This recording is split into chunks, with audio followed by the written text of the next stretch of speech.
नमस्कार साथियों, रीट आपके एग्जाम 2025 को लेकर पर्यावरण और भूगोल वाले जो भी पोर्शन है वो आज आप एक ही क्लास में क्लियर कर लेंगे सारे।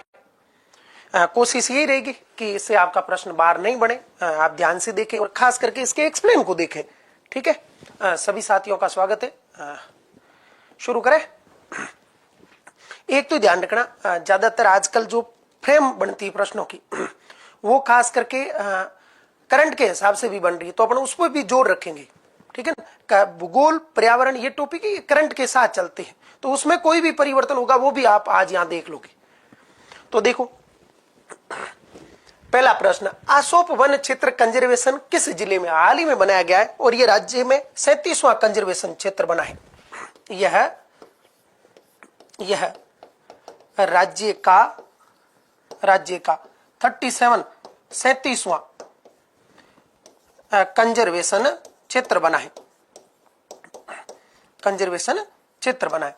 अब आपको बताना ये कहां पर है, किस जिले के अंदर बनाया गया है, हाल ही में बनाया गया है, और इसीलिए प्रश्न बनने की संभावना भी रहेगी। और मैं आशा करता हूं कि आप भी साथ में आंसर देते रहें। बिल्कुल, सभी का नमस्कार, सभी का स्वागत है संकल्प संस्थान के इस प्लेटफॉर्म पर। ठीक है, तो पहला है 12, उदयपुर, कोटा, भीलवाड़ा। तो आपको ये ध्यान रखना, 12 में सर्वाधिक 7 है भाई,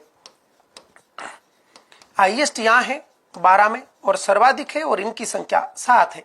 ठीक है, वो हो सकता है जिले के रूप में आपसे पूछ ले। उदयपुर के अंदर एक तो अमरख महादेव और एक क्रोकोडाइल जो है वो भी आप ध्यान रखोगे। कोटा के अंदर उमेदगंज पक्षी विहार कंजर्वेशन क्षेत्र, सबसे ज्यादा प्रसिद्ध कंजर्वेशन क्षेत्र यही है। आज तक बहुत कम बार पूछा गया है। उमेदगंज पक्षी विहार कंजर्वेशन क्षेत्र, यह आपके कोटा में रहेगा, उमेदगंज पक्षी विहार। हमीरगढ़ आपके भीलवाड़ा में रहेगा, हमीरगढ़ कंजर्वेशन क्षेत्र, हमीरगढ़ कंजर्वेशन क्षेत्र, कंजर्वेशन। तो क्या आ रहा है आपका आंसर? इसका सही आंसर होगा भीलवाड़ा। आसोप वन क्षेत्र कंजर्वेशन क्षेत्र कहां है? भीलवाड़ा में है। यहां पर बहुत प्रसिद्ध एक कंजर्वेशन क्षेत्र अमरख महादेव कंजर्वेशन क्षेत्र, अमरख महादेव कंजर्वेशन क्षेत्र। कोई बात नहीं, बहुत सारे विद्यार्थियों का हो सकता है यह आंसर आपका गलत भी हो, लेकिन क्योंकि अभी बना है करंट के हिसाब से, तो इसमें सही आंसर होगा आपके 4 नंबर भीलवाड़ा। जिसने भी भीलवाड़ा दिया है वो बिल्कुल सही आंसर है आपका। हाँ, वेरी गुड इवनिंग। जालोर से भी आपका स्वागत है। बहुत सारे साथी राजस्थान के हर जिले से जुड़े हुए, उन सभी साथियों का स्वागत है। तो यहां पर ये कौन सा हो जाएगा आपके? इसका सही आंसर हो जाएगा भीलवाड़ा। ये ध्यान रखना, सबसे ज्यादा 12 के अंदर और ये 7 है। ठीक है, अगला प्रश्न, वन्य जीव सप्ताह मनाया जाता है, 17वां सप्ताह मनाया गया था इस बार। वन्य जीव सप्ताह आपके सिलेबस में जो पॉइंट है उसी से संबंधित प्रश्न रहेंगे, ध्यान रखना। वन्य जीव सप्ताह किस महीने में मनाया जाता है और किस महीने का फर्स्ट सप्ताह रहेगा? जुलाई का प्रथम सप्ताह, अगस्त का, अक्टूबर का और दिसंबर का। सही आंसर देना आपको। तो इसमें देखो, जुलाई में तो होता है वन सप्ताह, वन महोत्सव कह दो या वन सप्ताह होता है, वन्य जीव नहीं है, वन सप्ताह है। यहां ध्यान रखना, वन क्या है? वन सप्ताह है। वन्य जीव सप्ताह पूछा गया तो यह आपके होगा अक्टूबर के प्रथम सप्ताह में। ठीक है, सामान्यतः 2 से 8 अक्टूबर होता है और 17वां वन्य जीव सप्ताह 2024 को मनाया गया। ये भी ध्यान रखोगे आप। और यह अक्टूबर का प्रथम सप्ताह होता है। और जो वन सप्ताह कह दो या वन महोत्सव की शुरुआत की थी वो के मुंशी ने की थी, कन्हैयालाल माणिक्यलाल मुंशी द्वारा इसकी क्या की गई थी? शुरुआत की गई थी। किसकी? वन सप्ताह की। और वन्य जीव सप्ताह होगा अक्टूबर के प्रथम माह में, प्रथम सप्ताह, अक्टूबर के प्रथम सप्ताह में। इसमें यह ध्यान रखें, प्रथम सप्ताह रहेगा, प्रथम सप्ताह। ठीक है, तो अक्टूबर के प्रथम सप्ताह में रहेगा, यानी अक्टूबर माह का जो प्रथम सप्ताह है उसमें रहेगा। और इसमें वन सप्ताह रहेगा, जुलाई का प्रथम है वो वन सप्ताह माना जाएगा, उसको वन महोत्सव सप्ताह भी कहा जाता है। ठीक है, अगला प्रश्न क्या है? किस वृक्ष की पत्ती से बीड़ी बनाई जाती है? वन आपके सिलेबस में है, वन्य जीव आपके सिलेबस में है, राष्ट्रीय अभ्यारण्य आपके सिलेबस में है, अभ्यारण्य आपके सिलेबस में है, ठीक है। राज्य प्रतीक आपके रहेंगे। तो खैर वृक्ष की, अर्जुन, महुआ और तेंदू, 4 ऑप्शन है आपके सामने, ठीक है। अब खैर वृक्ष की छाल से है ना, छाल से कत्था बनाया जाता भाई, ये ध्यान रखना। और ये बनाएगी कथोड़ी जनजाति। कौन सी जनजाति? कथोड़ी जनजाति, जनजाति। खैर वृक्ष की छाल से, ये उदयपुर और आपके जो चित्तौड़गढ़ का क्षेत्र उसमें ये बहुत ज्यादा वृक्ष पाया जाएगा, ठीक है। अर्जुन पर टसर रेशम उत्पादन होता है, अर्जुन पर, और इसके लिए बांसवाड़ा, उदयपुर और कोटा का क्षेत्र प्रसिद्ध रहेगा। महुआ वृक्ष है ना, इससे आदिवासी लोग मावड़ी शराब बनाते, खास करके भील, भील मावड़ी क्या बनाएंगे? शराब बनाते भाई, शराब बनाते। कई बार प्रश्न पूछा गया, मधुका लोंगोफोलिया के नाम से जाना जाता है, कौन? महुआ। अब आप यहां यह भी ध्यान रखना कि तेंदू जो है इसकी पत्ती से क्या बनाई जाती है? बीड़ी बनाई जाती है, ठीक है। इसमें अपने अजमेर में, टोंक में और इसके अलावा आपके बांसवाड़ा में बीड़ी बनाने के कारखाने भी है। तो इसका सही आंसर होगा 4 नंबर, जिसने भी दिया बिल्कुल सही है। और इसका राज्य ने राष्ट्रीयकरण कर लिया था 1974 में, राष्ट्रीयकरण 1974 में। और इसके साथ आप एक और ध्यान रखोगे, वृक्ष, सालर वृक्ष, ये एग्जाम में कई बार पूछा जाता है। इसके इस वृक्ष से लकड़ी के डिब्बे बनाए जाते हैं और ये आपको मिलेगा उदयपुर में, उदयपुर में, ठीक है। किस में मिलेगा? उदयपुर में मिलेगा। तो आपका इसका सही आंसर क्या है? डी सही है, तेंदू वृक्ष। और ये आपके प्रतापगढ़ में ज्यादा मिलेगा। अब इसमें ये भी है, ये जब बारिश में गीला हो जाता है यानी भीग जाता है तो ये काला दिखता है, ठीक है। तो ये तेंदू का वृक्ष है और तेंदू वृक्ष से ही क्या बनाई जाएगी? पत्तियों से बीड़ी। राज्य का दूसरा बड़ा अभ्यारण्य कौन सा बताना है? केला देवी सबसे बड़ा तो आप सब जानते हो, राष्ट्रीय मरु उद्यान है। यहां बताना दूसरा बड़ा कौन सा है? दूसरा बड़ा कुंभलगढ़, फुलवारी की नाल, राष्ट्रीय घड़ियाल सेंचुरी, इसे ही चंबल घड़ियाल अभ्यारण्य भी कहते हैं। इसी का दूसरा नाम है चंबल, चंबल घड़ियाल, घड़ियाल अभ्यारण्य। और ये आपके कोटा है, ठीक है ना। इसके अलावा सवाई माधोपुर है, बूंदी है, धौलपुर है, करौली है, उन क्षेत्रों में रहेगा चंबल घड़ियाल अभ्यारण्य। और ये भारत के 3 राज्यों में रहेगा। ये भी ध्यान रखना, 500 राज्य में तो अपने 564 वर्ग किलोमीटर एरिया है इसका, और ये भारत के 3 राज्यों में है। यह भारत के 3 राज्यों में है। 3 राज्य कौन कौन से? एक तो आपके मध्य प्रदेश हो जाएगा, एक उत्तर प्रदेश हो जाएगा और एक राजस्थान हो जाएगा। तो यहां ये भी ध्यान रखोगे आप। तो राज्य का दूसरा बड़ा अभ्यारण्य पूछा है, क्या आ रहा है आंसर? कुंभलगढ़ दे रहे हो। कुंभलगढ़ का एरिया है लगभग 610 वर्ग किलोमीटर। फुलवारी की नाल का जो एरिया है लगभग ये 511 वर्ग किलोमीटर है। और केला देवी का है 676.8 वर्ग किलोमीटर। अब बता दो सबसे बड़ा कौन सा है? ठीक है, केला देवी सही दे रहे हो सरिता जी, आपका आंसर बहुत बढ़िया है। बाकी साथी भी आंसर देते रहिए। तो इसका सही आंसर है केला देवी। अब यहां पर पूछा क्या गया, आपसे ऐसे प्रश्न पूछे जाएंगे क्योंकि अभी ऐसे फॉर्मेट चल रहे हैं। तो आपको ये जो दूसरा बड़ा अभ्यारण्य है ना, ये दूसरा है। पहला कौन सा है? प्रथम डीएनपी डेजर्ट नेशनल पार्क। प्रथम कौन सा है? DNP desert national park.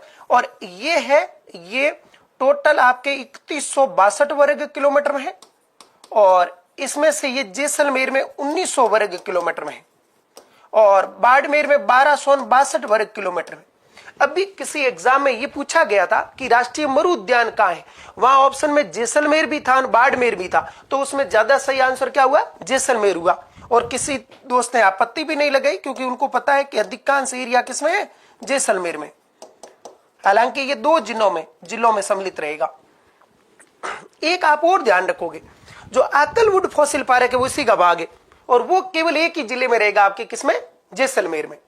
Akal wood fossil park, जहां से 18 करोड़ वर्ष पुरानी लकड़ी के जीवाश्म प्राप्त हुए हैं और वहां पर 25 जीवाश्म खोजे गए हैं उससे संबंधित। 3162 बिल्कुल सही है।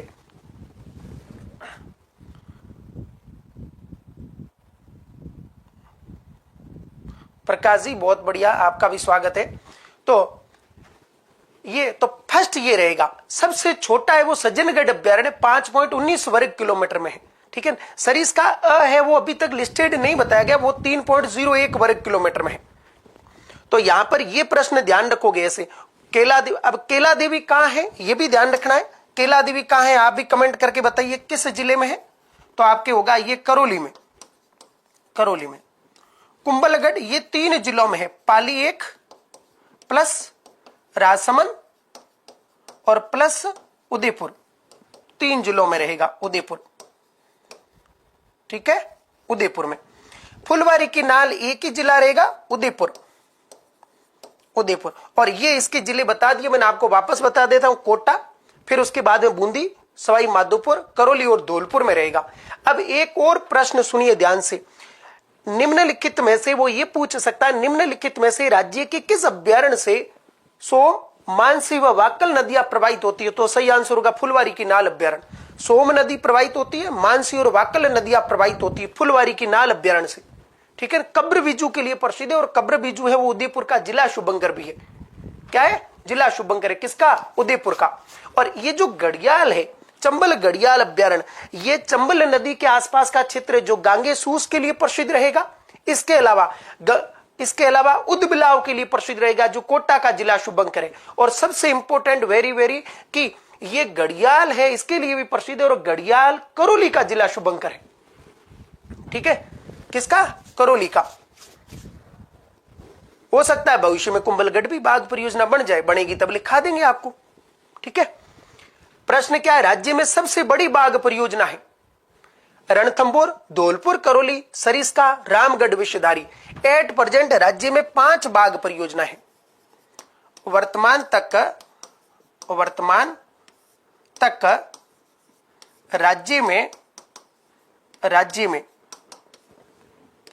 5 बाघ परियोजना है और इनमें 2 ध्यान रखना, सबसे बड़ी और सबसे छोटी भी ध्यान रखना। ऐसे प्रश्न बन रहे हैं आजकल। सबसे छोटी तो आपकी होगी धौलपुर, करौली। ठीक है, अब बताना है सबसे बड़ी कौन सी। राज्य की सबसे बड़ी बाघ परियोजना ये 1529 वर्ग किलोमीटर एरिया में रहेगी। भाई ध्यान रखना, राष्ट्रीय अभ्यारण्य का एरिया अलग है और यह इसका एरिया अलग रहेगा। तो इसमें सही आंसर होगा आपके रणथंभौर। और राज्य में बाघ परियोजना है कितनी? 5 है, जिनमें से 4 आपके सामने है, रणथंभौर, धौलपुर, करौली। ये नवीनतम है। यह अगस्त 2023 में बनी नवीनतम है, नवीनतम। ठीक है, सारे प्रश्न, सारे टाइप के प्रश्न मिलेंगे आपको।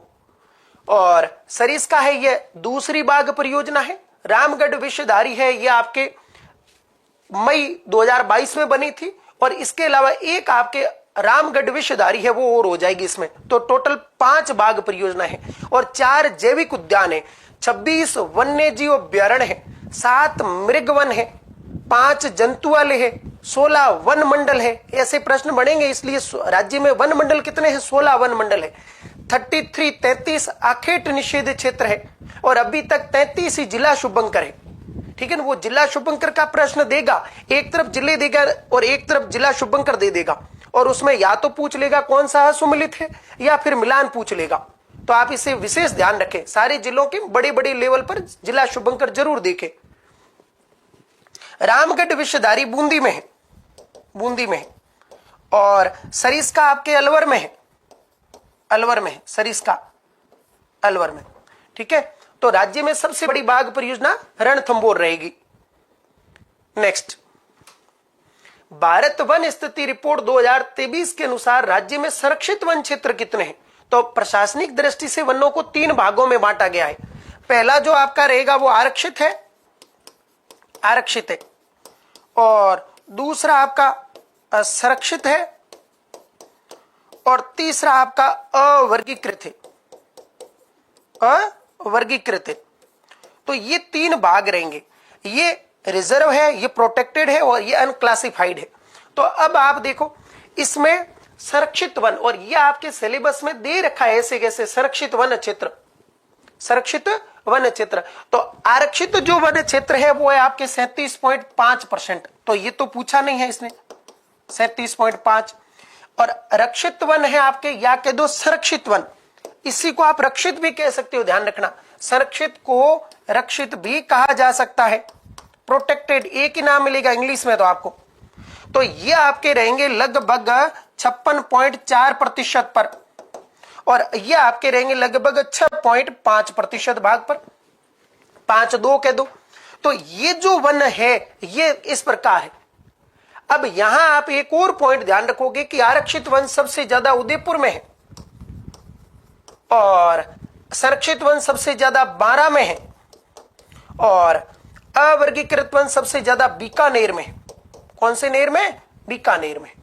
तो इस प्रकार ये वनों के 3 भाग है, 3 वर्गीकरण किए गए, आरक्षित, संरक्षित और अवर्गीकृत। अब बताओ इसका क्या आ रहा है आंसर? Very good. तो इसका सही आंसर क्या है? इसका है 3 नंबर, 56.4%। और ये ध्यान रखना इस नवीनतम वन रिपोर्ट में बताया गया है, इसके अनुसार आंकड़े बताए हैं। और इसके अनुसार राज्य में लगभग 32,864 वर्ग किमी पर अभिलिखित या अभिलेखित वन है, जो कि राज्य का 9.60% होता है। तो यहां पर ये 3 नंबर सही होगा। इसके अलावा ये भी आप ध्यान रखोगे, क्लियर है। और सबसे ज्यादा वन उदयपुर में है और सबसे ज्यादा आरक्षित वन भी उदयपुर में है।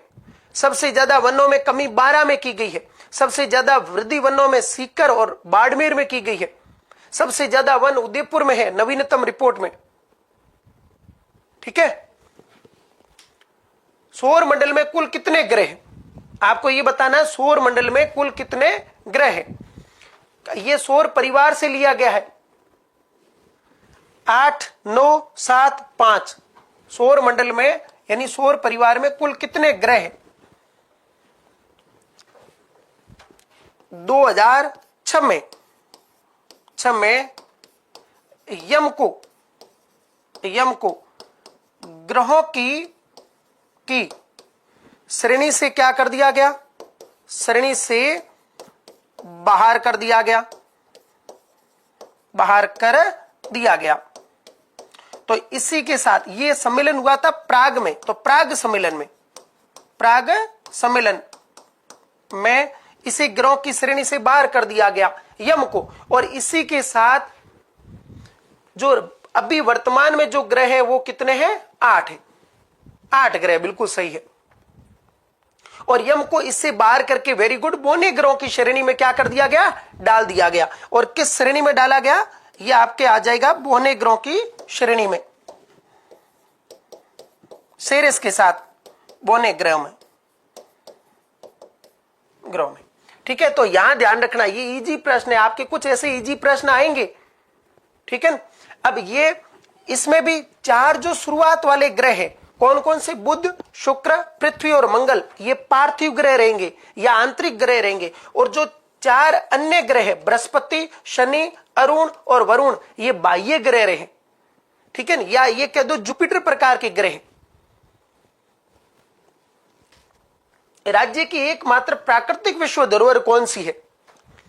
अब राज्य की ये ध्यान रखना, बहुत सारे प्रश्न आपको आ रहे हैं, आते हुए तो कोई सीख रहे हो तो कोई बड़ी बात नहीं है, कुछ नई बातों को सीखोगे तो ज्यादा फायदा होगा। क्या है? राज्य की एकमात्र प्राकृतिक विश्व धरोहर। राज्य में 4 बड़ी सांस्कृतिक विश्व धरोहरें हैं और 4 टोटल विश्व धरोहर, उसमें से एक प्राकृतिक विश्व धरोहर है। वो कौन सी है? केवलादेव राष्ट्रीय अभ्यारण्य, सांबर झील, रणथंभौर राष्ट्रीय अभ्यारण्य, राष्ट्रीय मरु उद्यान। बताना विश्व धरोहर कौन सी है? यूनेस्को विश्व धरोहर।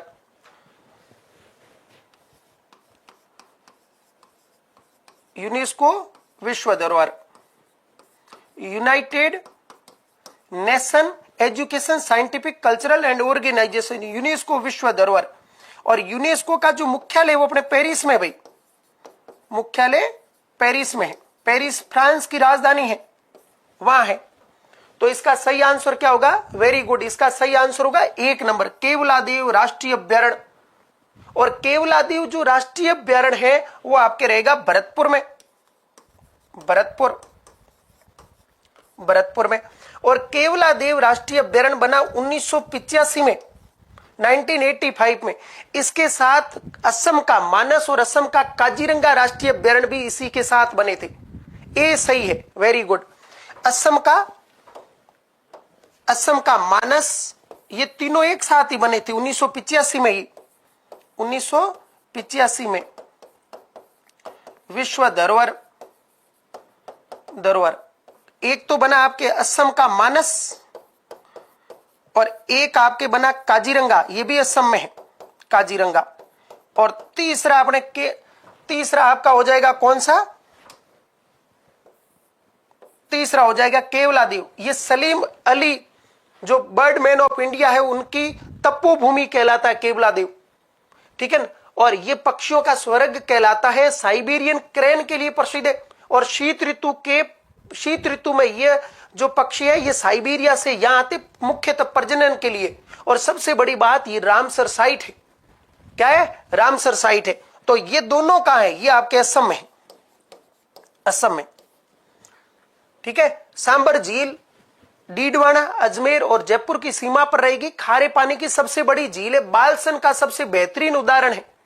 और इससे भी बड़ी बात, जो सांबर झील है वो एक जिला पूछे तो आपके जयपुर होगा। खारी, खंडेला, रूपनगढ़ और मेंथा बिल्कुल इसी में गिरती है। रणथंभौर राष्ट्रीय अभ्यारण्य है, लगभग 282.03 वर्ग किलोमीटर के साथ सवाई माधोपुर में है। और ये आपके 2 जिलों में रहेगा। राष्ट्रीय मरु उद्यान, नाम भले ही राष्ट्रीय आए, इसे अभी तक राष्ट्रीय अभ्यारण्य का दर्जा नहीं दिया गया है। पीवना सांप के लिए प्रसिद्ध है यही,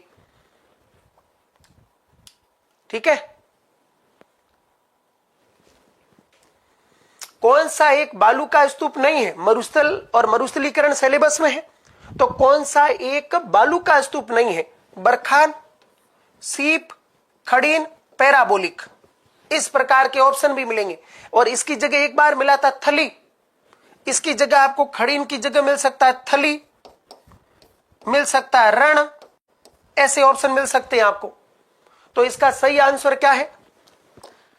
देखो, बरखान जो आपके है ये बालू का स्तूप है और ये अर्ध चंद्राकार होता है, आधे चांद की तरह होगा, ऐसे यूं। सीप है वो आपके अनुदैर्ध्य रूप में होगा, ये अनुप्रस्थ रूप में है, ये अनुदैर्ध्य रूप में होगा। पैराबोलिक के महिला के हेयरपिन के समान होगा, महिला की हेयरपिन के समान। तो सही आंसर क्या आ रहा है? खड़ीन है। खड़ीन क्या है? ये जल संरक्षण की परंपरागत विधि है, पालीवाल ब्राह्मणों द्वारा जैसलमेर में जल संरक्षण की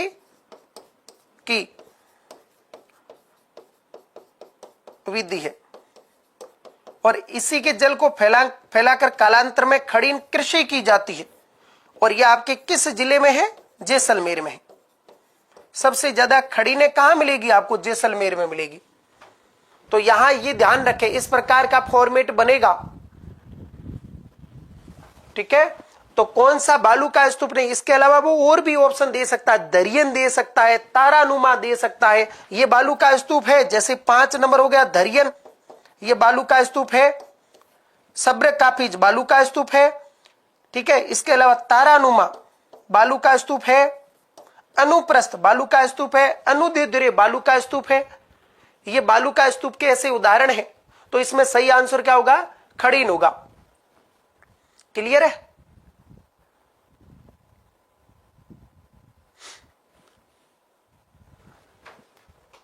अगला प्रश्न, केंद्रीय शुष्क क्षेत्र अनुसंधान संस्थान जो मुख्यतः मरुस्थलीकरण रोकथाम हेतु कार्य करता है, उसका वो कहां स्थित है? ये है ना, ये आपके कहलाता काजरी।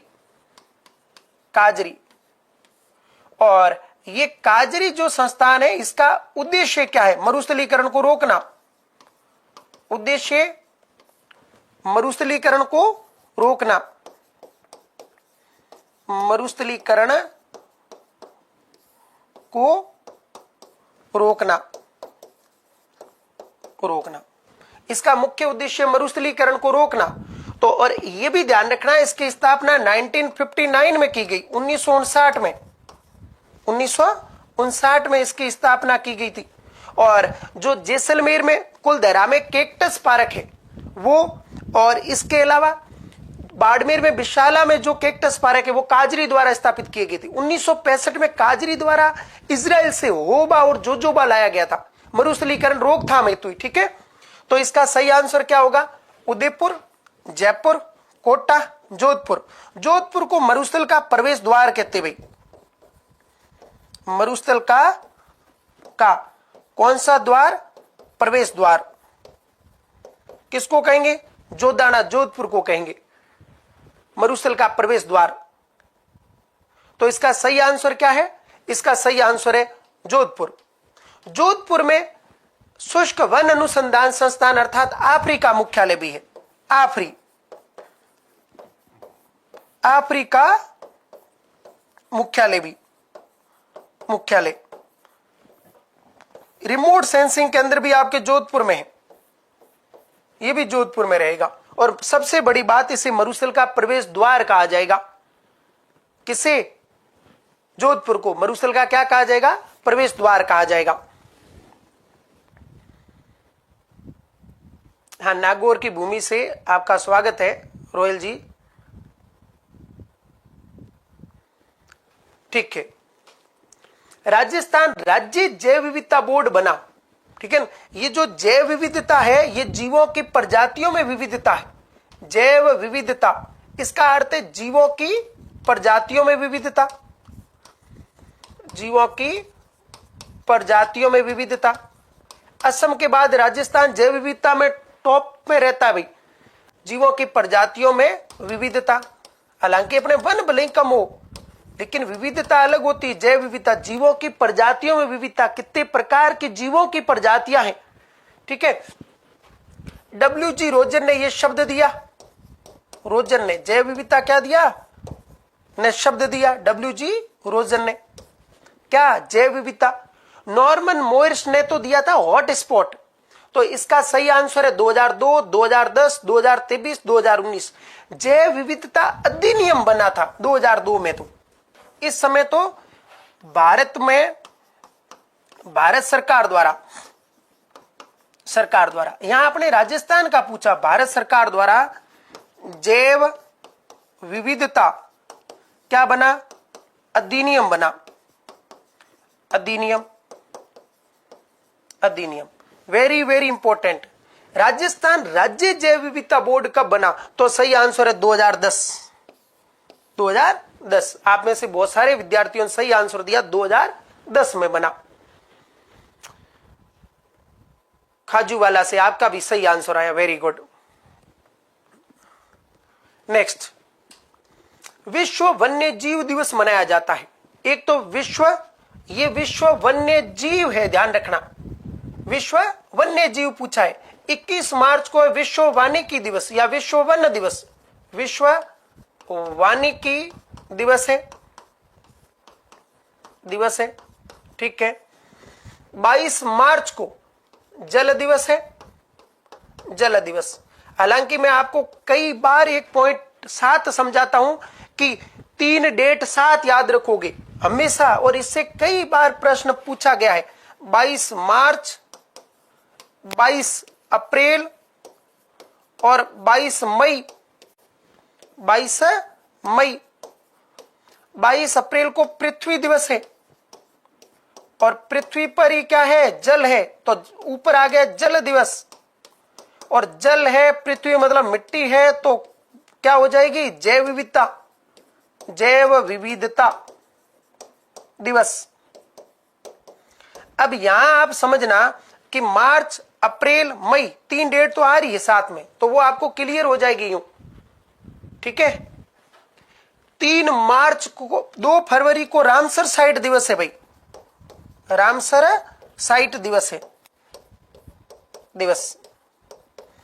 ईरान के माजनदारा में 2 फरवरी 1971 को सम्मेलन हुआ था, और उस सम्मेलन में जो वेटलैंड है, जो नम या आर्द्र भूमियां हैं जिनकी उत्पादकता उच्च है और मानवीय हस्तक्षेप के कारण उनको खतरा उत्पन्न हो रहा है, जलवायु परिवर्तन के कारण उनको खतरा उत्पन्न हो रहा है, तो उनको चुना गया और उनको संरक्षित करने की बात कही गई, जिसका जो अधिनियम है, जो नियम नीति कायदे है, वो दिसंबर 1975 से लागू हुए। तो इसीलिए 2 फरवरी को रामसर साइट दिवस मनाया जाना शुरू किया गया। ये 1997 से शुरू किया गया है। तो इसका सही आंसर होगा 3 मार्च। 3 मार्च जिसने भी दिया 3 नंबर सही है, 3 मार्च है और 3 नंबर पे है। वेरी गुड, ठीक है। हाँ, 2 फरवरी 1971 ईरान के माजनदारा में सम्मेलन हुआ था। उत्तरी पूर्वी भारत में स्थानांतरित कृषि को कहते हैं। स्थानांतरित कृषि आपके कृषि के प्रकार सिलेबस में है।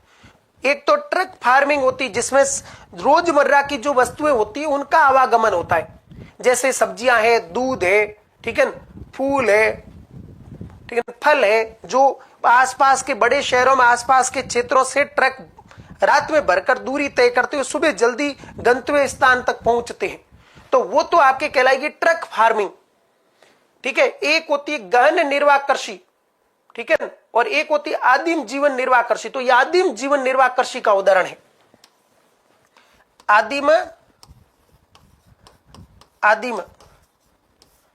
जीवन निर्वाह कृषि है। क्या आ रहा है आपका आंसर, देखते हैं। देखो, वालरा तो कहते हैं राजस्थान में, ठीक है, कुमारी कहते हैं केरल के तटीय क्षेत्रों में, केरल में, और पोडू कहते हैं आंध्र प्रदेश में। एक कहते हैं दीपा, ये है छत्तीसगढ़ में। दीपा ये कहां आपके छत्तीसगढ़ में है और मध्य प्रदेश में है। एक ठिल ये आपके है हिमालय क्षेत्र में। और जैसा कि आप बहुत बढ़िया आंसर दे रहे हो, बिल्कुल सही है, झूमिंग कहते हैं। पूर्वोत्तर भारत में क्या कहते हैं, झूमिंग। आपके पर्यावरण प्रदूषण सिलेबस में है, तो इससे पर्यावरण को क्या होगा, सर्वाधिक नुकसान होता, भाई सर्वाधिक नुकसान होता है। क्योंकि इसमें क्या होगा, एक क्षेत्र में वन जलाकर उसमें जो राख होती है उसमें कृषि की जाती है, और फिर स्थान कन्वर्ट किया जाता है, स्थान चेंज किया जाता है, स्थानांतरित किया जाता है। तो इसीलिए इसमें पर्यावरण को सर्वाधिक नुकसान होगा। एक आप कुछ विश्व लेवल पर भी नाम याद रखोगे, जैसे मिल्पा ये आपकी होगी मिल्पा, मैक्सिको। एक है आपके रोको या रोका, Brazil. China, Sri Lanka.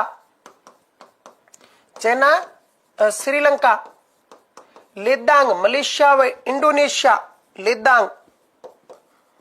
Ledang Malaysia व इंडोनेशिया। चाइना, श्रीलंका। नग्गासू, सुडान।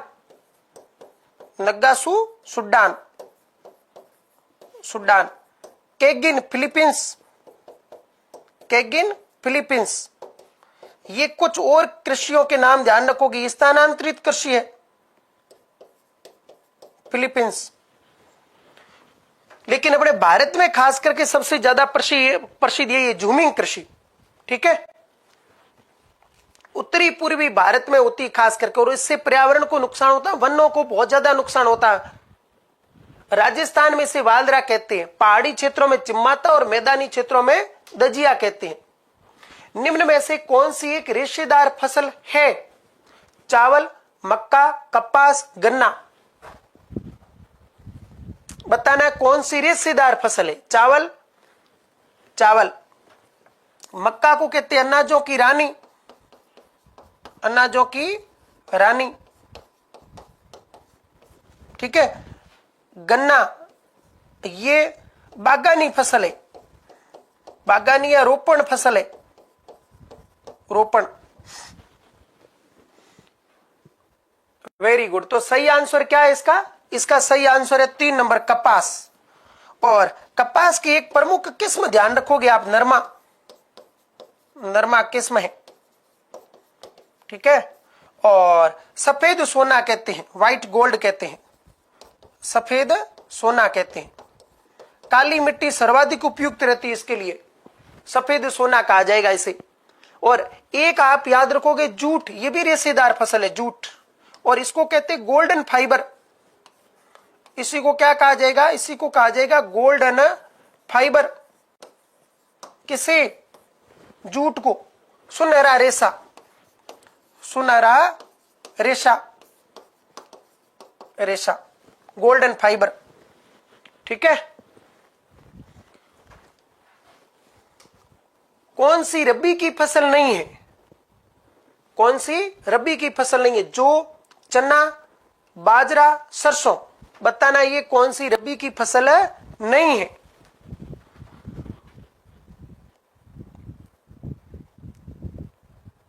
गेहूं सबसे ज्यादा गंगानगर में होता है, इसलिए गंगानगर को अन्न का कटोरा कहते हैं। गंगानगर अन्न का कटोरा, अन्न का कटोरा। कटोरा किसको कहा जाएगा? श्री गंगानगर को कहा जाएगा अन्न का कटोरा या धान का कटोरा। वेरी गुड, बहुत बढ़िया। तो इसका सही आंसर क्या होगा? बाजरा, बाजरा। अब इसके अलावा जौ है, चना है, सरसों है, मटर है, गेहूं है, गेहूं, अलसी, जीरा, तारा मीरा, ये सब इसके प्रकार है। तारा मीरा किसके? रबी की फसल के। और रबी की फसल शीत ऋतु में बोई जाती है और इसमें सिंचाई की आवश्यकता अधिक होती है क्योंकि इस समय अपने ज्यादातर मानसून टाइम होता नहीं है। ठीक है। बाजरा अनुसंधान केंद्र पूछे तो बाड़मेर गुड़ामालानी, और बाजरा उत्कृष्टता केंद्र जोधपुर में है। राज्य में सर्वाधिक सिंचाई होती है कुओं व नलकूपों द्वारा, नहरों द्वारा, तालाबों द्वारा और झीलों द्वारा। सिंचाई अपने सिलेबस में है इसीलिए पॉइंट लिया गया है।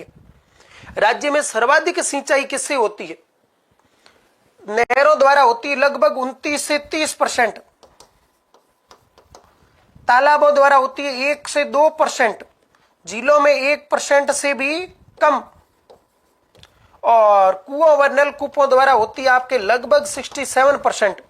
और इसके लिए जयपुर और भरतपुर प्रसिद्ध रहेंगे। सबसे ज्यादा होगा जयपुर व भरतपुर में, जयपुर प्लस भरतपुर। ठीक है। नहरों द्वारा होगा उत्तरी राजस्थान, श्री गंगानगर, गंगानगर। इसका 85% से भी ज्यादा भाग नहरों द्वारा सिंचित है। तालाबों से सबसे ज्यादा होगी भीलवाड़ा में, और झीलों से सबसे ज्यादा होगी उदयपुर व सलूम्बर में, उदयपुर में। जयसमंद झील से तो 2 नहरें निकाली गई, श्यामपुरा और भाटखेड़ा सिंचाई हेतु 1950 में। Very good. तो इसका सही आंसर क्या होगा? 1 नंबर, कुआं व नलकूपों द्वारा, कुआं व नलकूप द्वारा सबसे ज्यादा सिंचाई होगी। तो आपको सारे प्रकार के प्रश्न बताए जाएंगे, सभी टाइप के। हाँ, कुआं व नलकूपों द्वारा। सर्वाधिक राष्ट्रीय अभ्यारण्य किस राज्य में है? सर्वाधिक राष्ट्रीय अभ्यारण्य किस राज्य में? मध्य प्रदेश, राजस्थान, कर्नाटक, उत्तराखंड। उत्तराखंड। 4 ऑप्शन है आपके सामने। सबसे ज्यादा राष्ट्रीय अभ्यारण्य कहां है?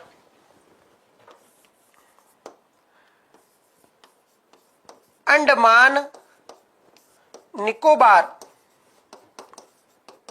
यूटी में, यूनियन टेरिटरी में, यूटी में 9 राष्ट्रीय अभ्यारण्य है, अभ्यारण्य। ठीक है। कहां पर?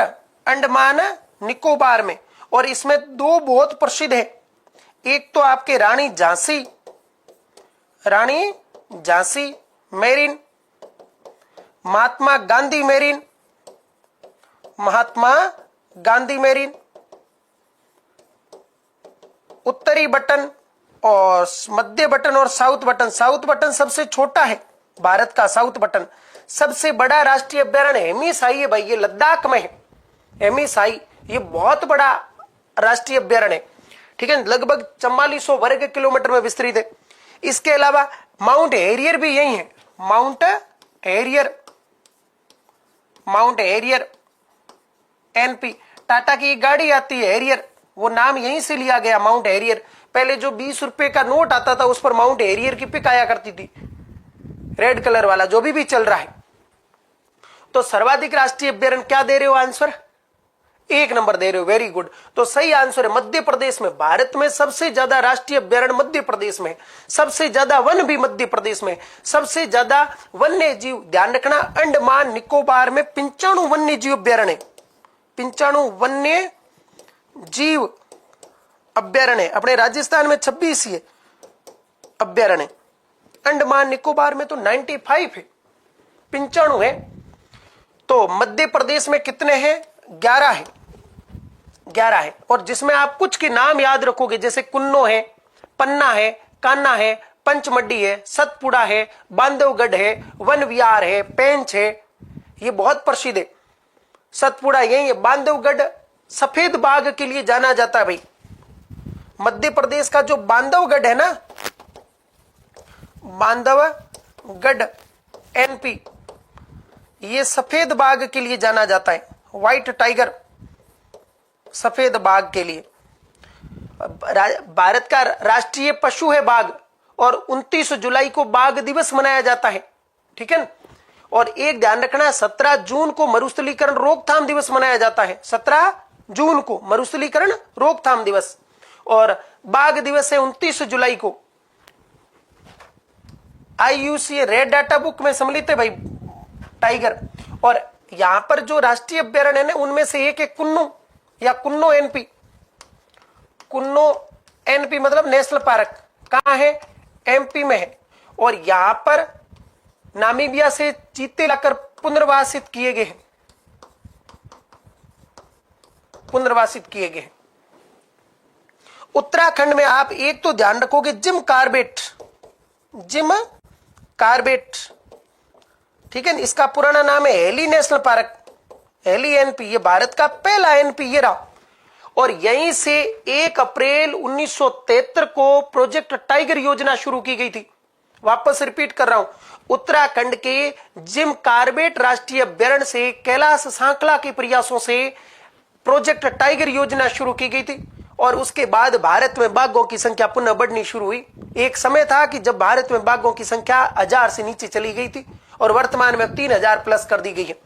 तो जिम कार्बेट है। यहां पर एक बहुत प्रसिद्ध और एनपी है, राजाजी एनपी। यहीं से 1992 में हाथी परियोजना शुरू की गई थी। राजाजी, सी राजगोपालाचार्य को लोग प्यार से राजाजी कहते थे। टाइगर मैन ऑफ इंडिया के नाम से कैलाश सांकला को जाना जाता है, ठीक है। लोग प्यार से राजाजी किसको कहते थे? सी राजगोपालाचार्य को। और यहीं से हाथी परियोजना शुरू की गई है। कर्नाटक में बांदीपुर, बन्नेरघट्टा जैसे प्रसिद्ध राष्ट्रीय अभ्यारण्य है। और इसके अलावा कुद्रेमुख भी। और सबसे इंपॉर्टेंट रहेगा बन्नेरघट्टा और बांदीपुर राष्ट्रीय अभ्यारण्य। ये कहां है आपके? ये कर्नाटक में है। नागरहोल भी, ठीक है, कर्नाटक में। साइलेंट वैली, शांत घाटी, केरल में रहेगा भाई। साइलेंट वैली, शांत घाटी, एनपी नेशनल पार्क। और ये आपके कहां रहेगा? ये आपके रहेगा केरल में। साइलेंट वैली, शांत घाटी राष्ट्रीय अभ्यारण्य कहां है? केरल में। और ये भारत में सबसे ज्यादा जैव विविधता वाला एनपी यही है, इसीलिए ये आज तक बहुत बार एग्जाम में पूछा गया है।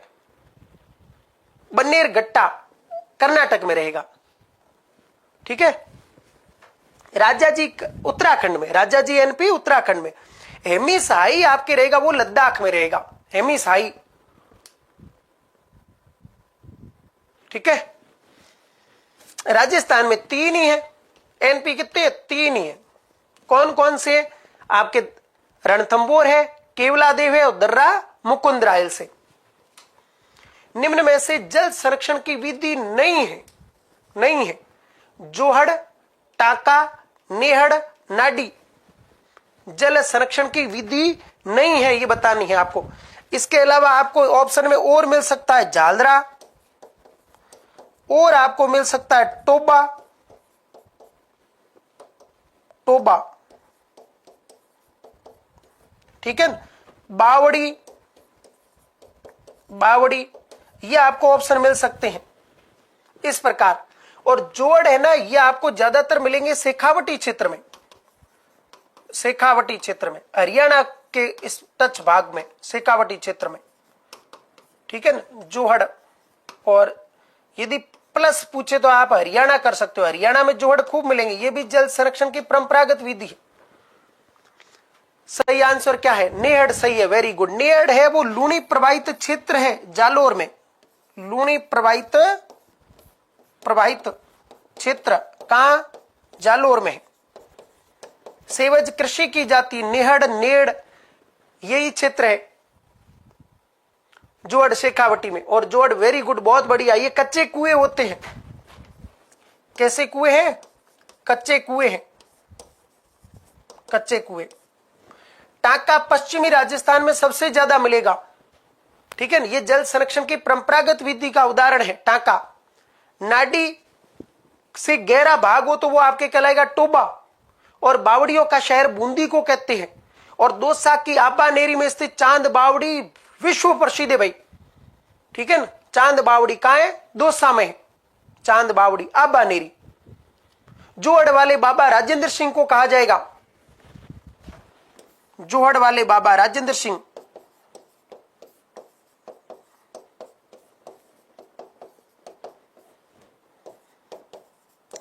काकापुरी को पेड़ वाले बाबा कहते भाई, राजेंद्र सिंह। राजेंद्र सिंह को रमन मैगसेस पुरस्कार से भी नवाजा गया है भाई, ठीक है ना, रमन मैगसेस पुरस्कार से। नेक्स्ट, सबसे छोटा ग्रह है, सबसे छोटा ग्रह है, बताओ सबसे छोटा ग्रह। कोई बात नहीं, गलत हो गया था सुमन जी, वापस दे दीजिए आंसर। जल्दबाजी अपने एग्जाम हॉल में तो करनी ही नहीं है।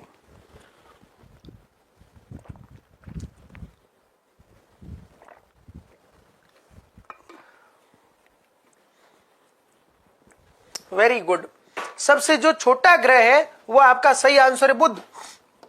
और ये सूर्य की परिक्रमा सबसे कम दिन में करता है, 88 डेज में, 88 दिन में, ठीक है। एक और पॉइंट, शुक्र और बुध का कोई ग्रह उपग्रह है ही नहीं, इनका कोई क्या है? उपग्रह नहीं है। किनका? शुक्र और बुध का। बृहस्पति के सर्वाधिक उपग्रह है, सर्वाधिक उपग्रह सबसे छोटा आपने बुध बताया तो सबसे बड़ा यही है, सबसे बड़ा। मंगल के दो उपग्रह भाई, ये लाल रंग का ग्रह है और इसके दो उपग्रह, एक है फोबोस और एक है डिमोस, फोबोस और डिमोस। मंगल के दो है आपके, फोबोस व डिमोस। अब वो शनि के सबसे ज्यादा बताए जाते हैं, वो रिकॉर्डेड नहीं है, ऑथेंटिक नहीं है। ऑथेंटिक इसी के सर्वाधिक उपग्रह बृहस्पति के भाई, ठीक है। या आपको आंकड़े सही है तो इसका सही है। सबसे छोटा ग्रह पूछा जाए तो बुध। शुक्र को सबसे गर्म ग्रह भाई, ये सबसे गर्म ग्रह। पृथ्वी की बहन है भाई, पृथ्वी की बहन है, सिस्टर है, क्योंकि आकार और घनत्व लगभग पृथ्वी के समान है, इसीलिए पृथ्वी की सिस्टर कहा जाता है शुक्र को। यहां संकल्प ब्रेनो परीक्षा कल है भाई। राज्य में सर्वाधिक सिंचाई होती है नर्मदा नहर से, भरतपुर नहर से, इंदिरा गांधी नहर से, गंग नहर से, ठीक है ना। ये गंग नहर राज्य की पहली नहर है भाई, राज्य की प्रथम नहर, ठीक है। लगभग 3 लाख हेक्टेयर से इसमें सिंचाई होती है। और 1927 में गंगानगर में सर्वाधिक सिंचाई होगी भाई, गंगानगर में। और ये भरतपुर नहर है ना, ये पश्चिमी यमुना लिंक नहर से निकाली गई और इससे भरतपुर में सिंचाई होती है। नर्मदा नहर में ध्यान रखना, फंवारा और बूंद बूंद सिंचाई कंपलसरी है। इजराइल से लाए अपन फंवारा व बूंद बूंद सिंचाई कंपलसरी है, और ये अपन पद्धति लाए इजराइल से। Very good. तो इसका सही आंसर है आईजीएनपी से। लगभग 19 लाख हेक्टेयर क्षेत्र इससे सिंचित होता है, 19 लाख हेक्टेयर क्षेत्र सिंचित होता है। पहले 17.63 था, बढ़ गया भाई हेक्टेयर क्षेत्र सिंचित है। और एक पॉइंट आप और ध्यान रखोगे, ये है ना, ये टोटल 649 किलोमीटर लंबी है और इसके दो भाग है। ये मोहनगढ़ तक आएगी आपके। इससे 7 लिफ्ट नहरें और 9 शाखाएं निकाली गई है। और इसका जो ये भाग है ये आएगा मोहनगढ़ तक, मोहनगढ़ तक। और टोटल लंबाई है इसकी 649 किलोमीटर। और इसमें से मसीता वाली हेड तक मुख्य नहर है 204 किलोमीटर। और फिर आगे 445 किलोमीटर ये आईजीएनपी की लंबाई है। टोटल करोगे 649 किलोमीटर आएगा। मोहनगढ़ जैसलमेर में है। तारानुमा बालू का स्तूपों के लिए प्रसिद्ध है भाई, जैसलमेर, जैसलमेर में है। और इससे 7 लिफ्ट नहरें निकाली गई, जिसमें से कंवरसेन लिफ्ट नहर को बीकानेर की जीवन रेखा कहा जाता भाई। किसको? कंवरसेन लिफ्ट नहर को बीकानेर की जीवन रेखा कहा जाएगा। और ये जो आईजीएनपी है ये पश्चिमी राजस्थान में सिंचाई करती, इसलिए मरुस्थल की मरुगंगा कहलाती है। अंतरराष्ट्रीय सीमा के समानांतर चलती है। 31 अक्टूबर 1958 को इसका शिलान्यास शुरू किया गया था।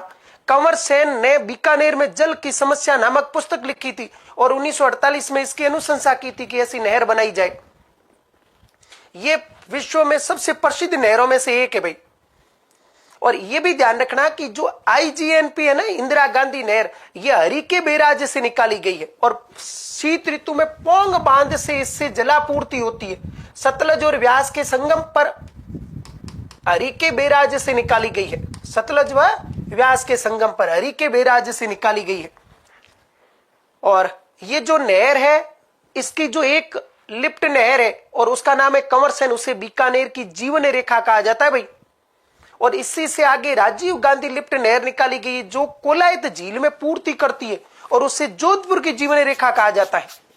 तो इसका सही आंसर है 3 नंबर। बहुत बढ़िया। और इसका पुराना नाम राजस्थान नहर है। 2 नवंबर 1984 को इसका नाम इंदिरा गांधी नहर किया गया। इसका पहले नाम था राजस्थान नहर, राजस्थान नहर। एक अभी आप हो सकता है आपका पेपर बन गया हो भाई, बाकी अभी ईआरसीपी का नाम चेंज कर दिया गया है। केपीसी काली सिंध, पार्वती और Chambal. ERCP east Rajasthan canal project परियोजना का नाम कर दिया गया है राम सेतु लिंक परियोजना, लिंक परियोजना। और जो पूर्वी राजस्थान की नहर सिंचाई है जिसका नाम है ईआरसीपी हुआ करता था, ये राष्ट्रीय परियोजना बन गई है भाई। तो इसका नाम राम सेतु लिंक परियोजना कर दिया गया है। एक अजमेर में एक झील है फोय सागर, उसे वरुण सागर नाम दिया गया है भाई। अजमेर में फोय सागर झील को क्या नाम दिया गया है? वरुण सागर। फोय सागर झील, इसका नाम किया गया वरुण सागर, वरुण सागर। ठीक है, वेरी गुड, बहुत बढ़िया।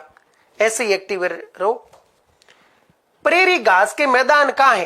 क्योंकि वन और घास के क्षेत्र आपके सिलेबस में है, तो आपको बताना प्रेरी जो घास के मैदान है वो कहां, किस क्षेत्र में आएंगे। घास के मैदान 2 तरह के होते हैं भाई। एक तो आपके होते हैं उष्ण कटिबंधीय और एक आपके होते हैं शीतोष्ण कटिबंधीय। उष्ण कटिबंधीय तो आपको मिलेंगे कर्क और मकर रेखा के बीच में, जैसे सवाना, ये कर्क है और ये मकर है। इसके बीच में कोई घास का मैदान है, जैसे अफ्रीका में आप देखोगे तो सवाना है, दक्षिणी अमेरिका में देखोगे तो लानोस है, सवाना। दक्षिणी अमेरिका में देखोगे तो लानोस है, कटंगा है। ये उष्ण कटिबंधीय घास के मैदान है। और प्रेरी है ना, ये शीतोष्ण कटिबंधीय घास के मैदान है। जैसे प्रेरी है, पंपास है, वेल्ड्स है, डाउन्स है, कैंटाबरी है और स्टेपीज है। ये शीतोष्ण कटिबंधीय घास के मैदान रहेंगे। जो कर्क और मकर रेखा के बीच में नहीं है वो शीतोष्ण कटिबंधीय घास के मैदान होंगे। अब क्या आ रहा है आंसर? प्रेरी घास के मैदान उत्तरी अमेरिका में, अफ्रीका में तो है वेल्ड्स,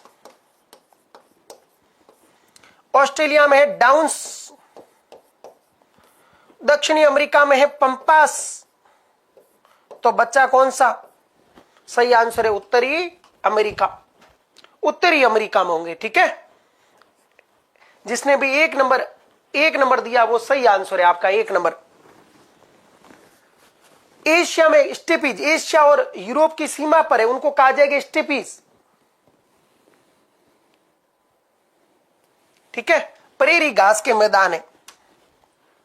सबसे कम घनत्व वाला, डेंसिटी वाला ग्रह कौन सा है?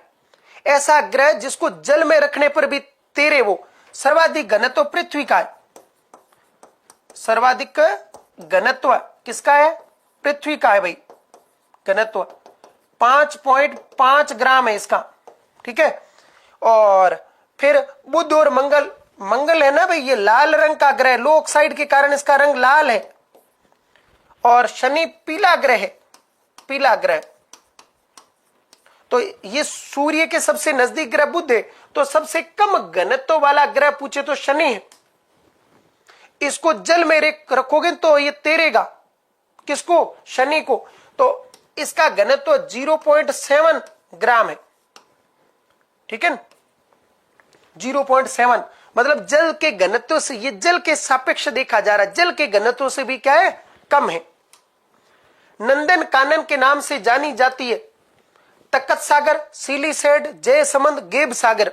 कौन सी झील नंदन कानन के नाम से जानी जाएगी? तख्त सागर आपके रहेगी जोधपुर में।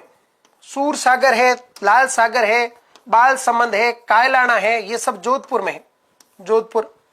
सीलीसेड आपके रहेगी अलवर में, अलवर। जयसमंद आपके सलूम्बर में है। राज्य की सबसे बड़ी कृत्रिम झील यही है। गेब सागर आपके डूंगरपुर में है, डूंगरपुर में है। और जो जयसमंद है इसको कहते हैं ढेबर झील, ढेबर। गेब सागर को कहते हैं एडवर्ड सागर, एडवर्ड सागर। तख्त सागर जोधपुर में रहेगी, तख्त सिंह के काल में बनी थी। तो सही आंसर क्या आ रहा है? वेरी गुड, सीलीसेड नंदन कानन के नाम से अलवर में रहेगी। 1845 के आसपास बन्ने सिंह या विन्ने सिंह के काल में बनी थी, जो 1857 की क्रांति में अलवर का शासक भी है। और इसमें इनकी रानी शीला के महल है, जहां टीडीसी द्वारा वर्तमान में होटल संचालित है। ध्यान रखना, जयसमंद झील में 7 टापू है, 7 टापू है, 7 द्वीप है। और उसमें सबसे बड़ा है बाबा का भाखड़ा, बाबा का भाखड़ा। फिर है बाबा का मगरा, बाबा का मगरा। कमेंट करके बता दीजिए सबसे छोटा टापू कौन सा है। जिस इन सभी 7 टापुओं पर भील और मीना जनजाति निवास करती है। हाँ, सही आंसर है बिल्कुल, प्यारी। सबसे छोटा कौन सा है? प्यारी, प्यारी, बहुत छोटा है, प्यारी, नाम ही प्यारी। और भील और मीना जनजाति। इस झील के पास नर्मदेश्वर का मंदिर है भाई, और रूठी रानी का महल है। ठीक है, पृथ्वी पर उपलब्ध कुल जल का पीने योग्य जल है। पृथ्वी पर जो उपलब्ध जल है उसका पीने योग्य भाग कितना है? तो ये तो आपको मिलेगा महासागरों में, महासागरों में। ठीक है, और महासागरों में मिलेगा। और ये लवणीय जल है, जिसमें नमक के, लवणता के अंश पाए जाते, लवणीय जल है, जल। और लवणता पीपीटी में देखी जाती प्रति 1000 ग्राम में। तो औसत लवणता 35 पीपीटी है महासागरों की। सर्वाधिक खारे पानी की झील भाई लेक वॉन है विश्व में, लेक वॉन। ये तुर्की में है, नातोलिया पठार पर है, तुर्की में। और इसकी है 329 पीपीटी लवणता। फिर डेड सी है 238 पीपीटी। फिर ग्रेट साल्ट लेक है यूएसए में, उसकी है 230 पीपीटी। ये 330 पीपीटी लिखा है, मतलब 1000 अणु में से 330 अणु नमक के हैं, लवण है इसमें। तो इसका सही आंसर देखो 10.5%, 0. ये अलवणीय जल है, मतलब आप पीने योग्य उपयोग ले सकते हो। ठीक है, 2.5% जल की, जल टॉपिक दे रखा है आपके। ठीक है ना। विश्व का सबसे बड़ा महासागर, विश्व का सबसे बड़ा महासागर प्रशांत है, और सबसे छोटा आर्कटिक महासागर है। प्रशांत सबसे बड़ा है, सबसे बड़ा, और सबसे छोटा आर्कटिक सबसे छोटा है। आर्कटिक सबसे छोटा है। सबसे बड़ी खारे पानी की झील कैस्पियन सागर है। सबसे गहरी झील बेकाल झील है। बेकाल झील साइबेरिया में है, 1739 मीटर गहरी है भाई। ये कहां है आपके? साइबेरिया में है। साइबेरिया सबसे गहरी झील है, सबसे गहरी झील है। और जो कुल जल है उसका 80% से भी भाग ज्यादा दक्षिणी गोलार्ध में, इसीलिए दक्षिणी गोलार्ध को जल गोलार्ध कहते हैं भाई। दक्षिणी गोलार्ध को क्या कहते हैं? जल गोलार्ध कहते हैं, क्योंकि अधिकांश भाग दक्षिणी गोलार्ध में, स्थल का अधिकांश भाग उत्तरी गोलार्ध में, इसलिए उसे स्थल गोलार्ध कहते हैं। तो इसमें सही आंसर होगा आपके 2 नंबर। कैस्पियन सागर बोला खारे पानी की सबसे बड़ी झील है कैस्पियन सागर। मीठे पानी की सबसे बड़ी झील सुपीरियर है। 5 झीलें हैं यूएसए और कनाडा की सीमा पर, सुपीरियर, मिशिगन, ह्यूरन, ईरी और ऑन्टेरियो। इसमें से मिशिगन यूएसए में आ जाएगी, बाकी सीमा बनाती है। और उसमें एक झील है सुपीरियर, वो विश्व की सबसे बड़ी मीठे पानी की झील है। सेकंड है वो विक्टोरिया झील है, ये अफ्रीका में है। निम्न में से कौन सी कृषि रेशम उत्पादन से संबंधित है? रेशम से सेरिकल्चर, विटीकल्चर, पीसीकल्चर, वर्मीकल्चर। कौन सी रेशम उत्पादन से संबंधित रहेगी आपके? विटीकल्चर अंगूर उत्पादन से, अंगूर उत्पादन से, अंगूर से। पीसीकल्चर मत्स्य से रहेगी, मछली से। एक ध्यान रखना, उदयपुर में बड़ी तालाब में राज्य का पहला मत्स्य अभ्यारण्य बनने जा रहा है, उदयपुर के बड़ी तालाब में। वर्मी कल्चर केंचुआ खाद से, केंचुआ खाद से। जैविक कृषि को बढ़ावा देने हेतु ये सबसे बढ़िया है। और भारत में पहला जैविक कृषि आधारित राज्य सिक्किम है, और राजस्थान में जिला पूछे तो डूंगरपुर है। ठीक है, तो इसका सही आंसर क्या होगा? सेरिकल्चर। हॉर्टिकल्चर बागवानी से है, ठीक है। वर्मी कल्चर है वो आपके केंचुए से। सेरिकल्चर किससे? रेशम से रहेगी। पीसी कल्चर मत्स्य उत्पादन से रहेगी। और ओलेरी कल्चर सब्जियों से रहेगी। हाइड्रोनोपिक्स का अर्थ जल में पौधे उगाना, और एरोनोपिक्स मतलब वायु में। तो इसका सही आंसर ध्यान रखोगे आप, सेरिकल्चर। और ये आपके विशेष प्रकार की कृषि है। कृषि पद्धतियां सिलेबस में प्रश्न कहीं से भी बन सकता है। गांव पूछे तो जयपुर में दादिया गांव है, वो जैविक कृषि आधारित गांव है। राज्य पालतू पशु है, राज्य पालतू पशु बताना आपको। ध्यान रखना, पशु भी 2 प्रकार की श्रेणी, राज्य पशु 2 प्रकार के अपने। एक तो राज्य पालतू पशु घोषित किया गया है, और एक राज्य पशु है। ऊंट, चिंकारा, बाघ, नील गाय। नील गाय को रोजड़ा कहते भाई, रोजड़ा। राज्य में यही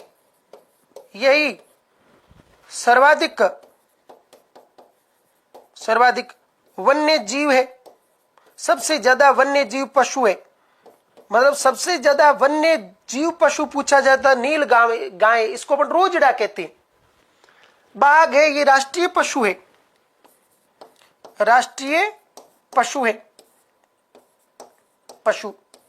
चिंकारा है वो राज्य पशु है, लेकिन पूछा है राज्य पालतू पशु, तो कौन सा होगा? ऊंट आएगा। 1 नंबर, बहुत बढ़िया। ठीक है, ऊंट रहेगा। हाँ, ये हिरण प्रजाति का है। जो नील गाय है ये हिरण प्रजाति का है। एंटीलोप, एंटीलोप प्रजाति का है, एंटीलोप प्रजाति का।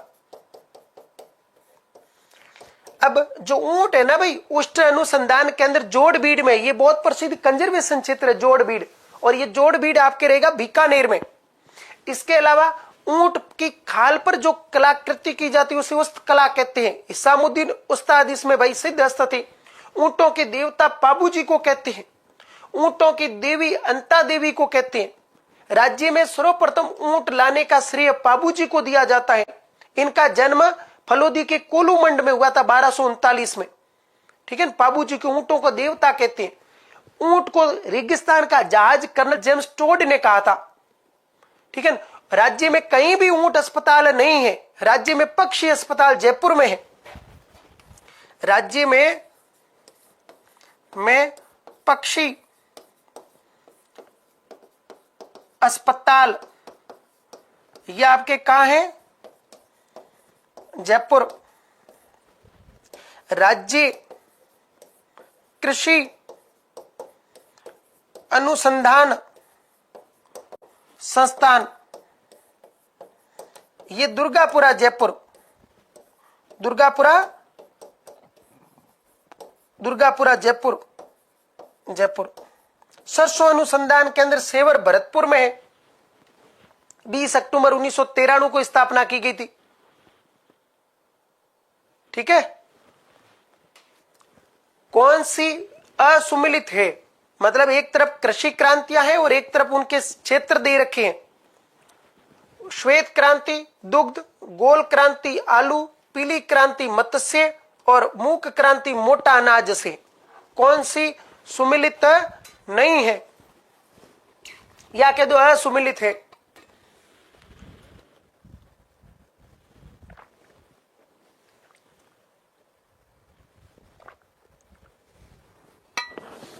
बहुत बढ़िया, सही आंसर है पीली क्रांति। पीली क्रांति का संबंध किससे? तिलहन से है भाई, तिलहन से। तो मत्स्य क्रांति से संबंधित कौन सी रहेगी? नीली क्रांति। ये मत्स्य उत्पादन से संबंधित कौन सी क्रांति है? नीली क्रांति है, नीली क्रांति। ठीक है ना। ये क्रांतियां ध्यान रखोगे। इंद्रधनुष क्रांति सभी प्रकार के कृषि उत्पादों से संबंधित रहेगी। सनराइज क्रांति वो इंस्ट्रूमेंट निर्माण से है। अमृत क्रांति नदी जोड़ों से है। कृष्ण क्रांति अफीम से है और खनिजों में पेट्रोलियम से है। तो इसका सही आंसर क्या रहेगा आपके? पीली क्रांति मत्स्य से नहीं है, ये तिलहन से। तिलहन मतलब ऐसी फसलें जिनसे तेल निकले। पीली क्रांति तिलहन से। तिलहन में सरसों आएगा तो कई जगह ये सरसों लिख देता है तो भी सही है। जल के संदर्भ में असत्य है। जल स्वाद व गंध रहित होता है, मतलब इसका स्वाद नहीं होता है, नहीं इसकी गंध होती है। इसका पीएच मान 7 होता है, मतलब ये उदासीन है। ठीक है। जल 100% शुद्ध उड़ता है। जल 100% शुद्ध उड़ता है, मतलब वाष्पीकृत होता है। शुद्ध वाष्पीकृत होता है। इसमें टाइपिंग मिस्टेक कर दी इन्होंने, वाष्पीकृत होता है। ठीक है। जल का क्वथनांक 0 डिग्री है। यह हाइड्रोजन के 2 व ऑक्सीजन के 1 अणु से मिलकर बनता है। मतलब ये कह रहा है कि हाइड्रोजन के 2 और जल के ऑक्सीजन के 1 अणु से मिलकर बनता है H2O। भारी जल का सूत्र D2O है। तो इसका क्या दे रहे हो आंसर?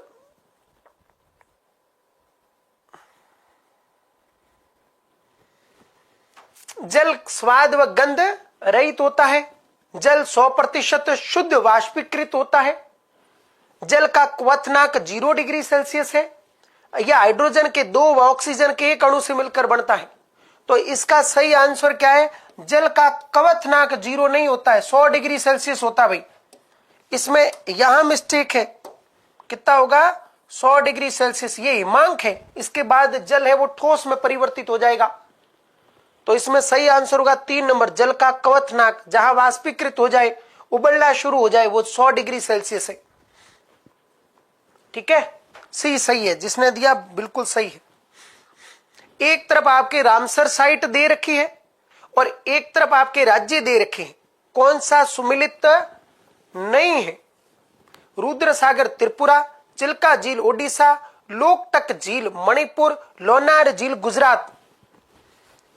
रामसर साइट से लिया गया है प्रश्न। लोनार झील, वेरी गुड। लोनार कहां है? यश चौधरी जी सही लिखा है, खाजूवाला से हो आप। तो आप ये जो लोनार है झील है ना, ये उल्कापात निर्मित झील है और ये महाराष्ट्र के बुडलाना जिले में है। तो महाराष्ट्र में। तो इसका सही आंसर क्या होगा? महाराष्ट्र। लोकटक झील में केबुल लामजाओ विश्व का एकमात्र तैरता हुआ एनपी है। इस झील में केबुल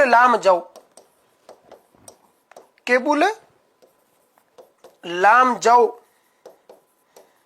विश्व का विश्व का एकमात्र तैरता पलवनशील पलवन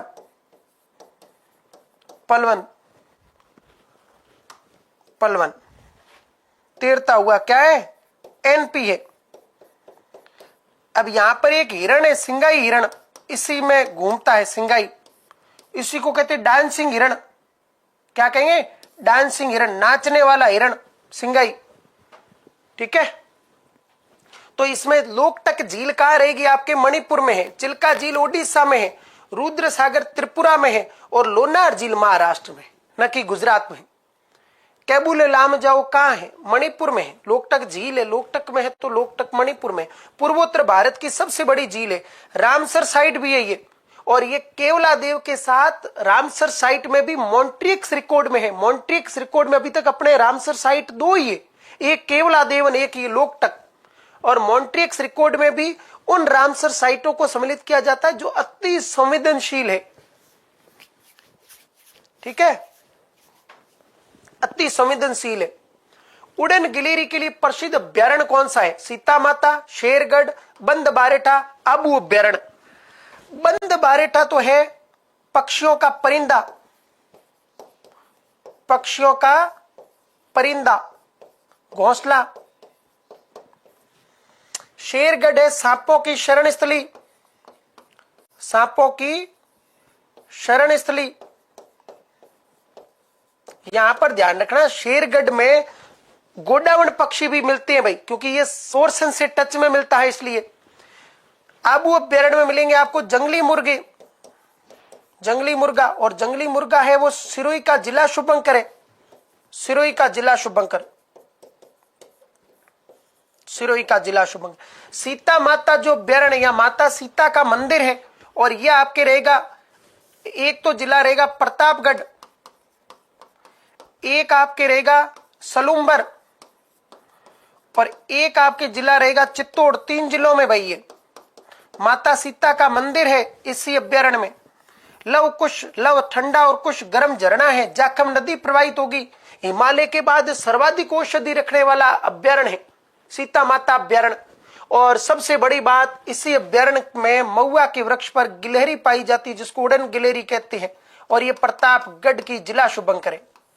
प्रतापगढ़ की जिला शुभंकर है। कौन सी शुभंकर है? कौन सी गिलहरी? उड़न गिलहरी। और ये सीता माता अभ्यारण्य मिलेगी।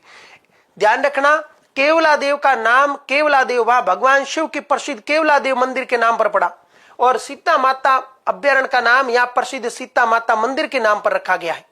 और ये भारत में एकमात्र ऐसा मंदिर माना जाता है जिसमें राम की मूर्ति माता सीता के साथ नहीं है। कहते कि वनवास काटने का समय है। और यही लव कुश झरना है। लव ठंडा है और कुश गर्म है। विश्व का सबसे बड़ा गर्म मरुस्थल कौन सा है? सहारा, गोबी, अट्टाकामा, ग्रेट विक्टोरिया। ग्रेट विक्टोरिया है आपके ऑस्ट्रेलिया में। ठीक है। अट्टाकामा है दक्षिणी अमेरिका, पेरू व चिली में। सबसे शुष्क मरुस्थल यही है दक्षिणी अमेरिका में। एक बार 32 साल बाद में वर्षा हुई थी। यहाँ एक शहर है अरिका, लोग भागकर घरों में छिप गए।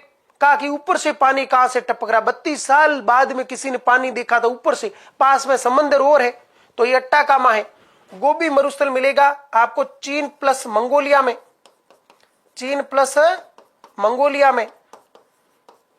में। ये शीत मरुस्थल है, लेह लद्दाख की भांति शीत मरुस्थल है।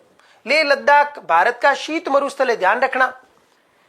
अट्टाकामा मरुस्थल सबसे शुष्क मरुस्थल है, वर्षा होती ही नहीं है, समझो। सबसे शुष्क डेजर्ट जहां वर्षा नहीं है, सबसे शुष्क। ऑस्ट्रेलिया में ग्रेट सैंडी, गिब्सन, तन्नामी जैसे और भी मरुस्थल है।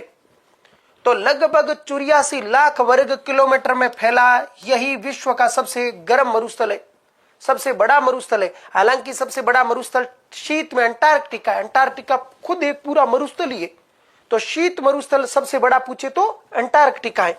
गोबी मरुस्थल कहां है? चीन और मंगोलिया में है। चीन में एक और मरुस्थल है तकला मकान। विश्व के कई प्रसिद्ध मरुस्थल है, पर मरुस्थल क्या करेगा देगा। मरुस्थल की विशेषता आपके सिलेबस में है। जैसे सोनारन और मोजो मरुस्थल, चिया हुआ और टेक्सास मरुस्थल उत्तरी अमेरिका में है। अट्टाकामा और पेटागोनिया मरुस्थल दक्षिणी अमेरिका में है। कालाहारी, नूबियन और सहारा मरुस्थल आपके अफ्रीका में है। अरब मरुस्थल, रुबल खली, किजिलकुम, कराकुम, गोबी मरुस्थल, लेह लद्दाख शीत मरुस्थल, सफेद मरुस्थल गुजरात ये एशिया में है। तकला मकान चीन में है, ठीक है। और ग्रेट विक्टोरिया है, तन्नामी है, सैंडी है, ये आपके ऑस्ट्रेलिया में रहेंगे, ठीक है। विश्व का सबसे गर्म मरुस्थल पूछे तो सहारा है और ये 12 देशों में है भाई, 12 देशों में, लगभग 84 लाख वर्ग किलोमीटर में है। भारत से कितना बड़ा है समझिए। कालाहारी मरुस्थल में बुशमैन जनजाति निवास करती है, बोत्सवाना और दक्षिण अफ्रीका देशों में है, जहां से ऑरेंज नदी प्रवाहित होती है, जिसकी मुख्य सहायक नदी वॉलन नदी है। राष्ट्रीय वन्य जीव नीति कब बनी, ठीक है, बताना क्या है कि राष्ट्रीय वन्य जीव नीति कब बनाई गई। वन्य जीव पूछा है, राष्ट्रीय वन नीति, राष्ट्रीय वन नीति तो आपके बने 1952 में, ठीक है।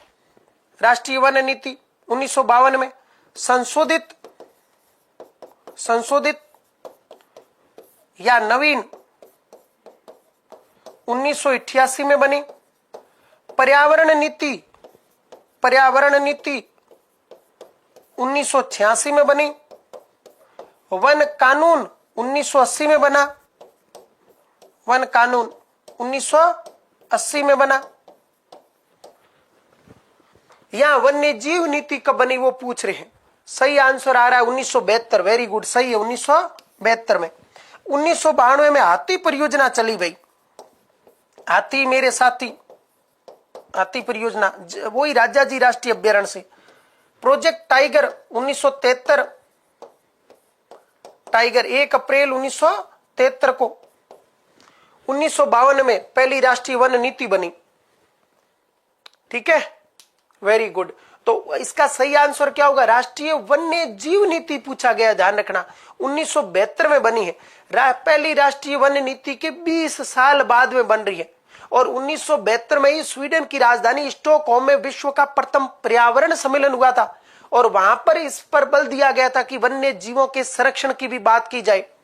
प्रथम पृथ्वी सम्मेलन हुआ था 1992 में, प्रथम पृथ्वी सम्मेलन रियो डी जनेरियो में, रियो डी जनेरो या रियो डी जनेरियो। एजेंडा 21 की घोषणा की गई थी, एजेंडा 21 की घोषणा की गई थी जनेरियो, रियो डी जनेरियो में, ठीक है, ऐसे ध्यान रखोगे। तो यहां पर आपको बहुत इंपॉर्टेंट बात है ये कि 1952 में पहली राष्ट्रीय वन नीति, 1972 में पहली राष्ट्रीय वन्य जीव नीति, 19 पर्यावरण नीति, 1986 वन अधिनियम या वन कानून आपका है 1980 के अंदर, और 1992 में हाथी परियोजना शुरू की गई। राजाजी राष्ट्रीय अभ्यारण्य, और राजाजी राष्ट्रीय अभ्यारण्य कहां है, उत्तराखंड में है, वहां से शुरू की गई थी। प्रथम पृथ्वी सम्मेलन रियो डी जनेरियो में हुआ था 1992 में, एजेंडा 21 की घोषणा की गई थी इससे। और 1952 में कौन सी वन नीति बनी, पहली राष्ट्रीय वन नीति बनाई गई।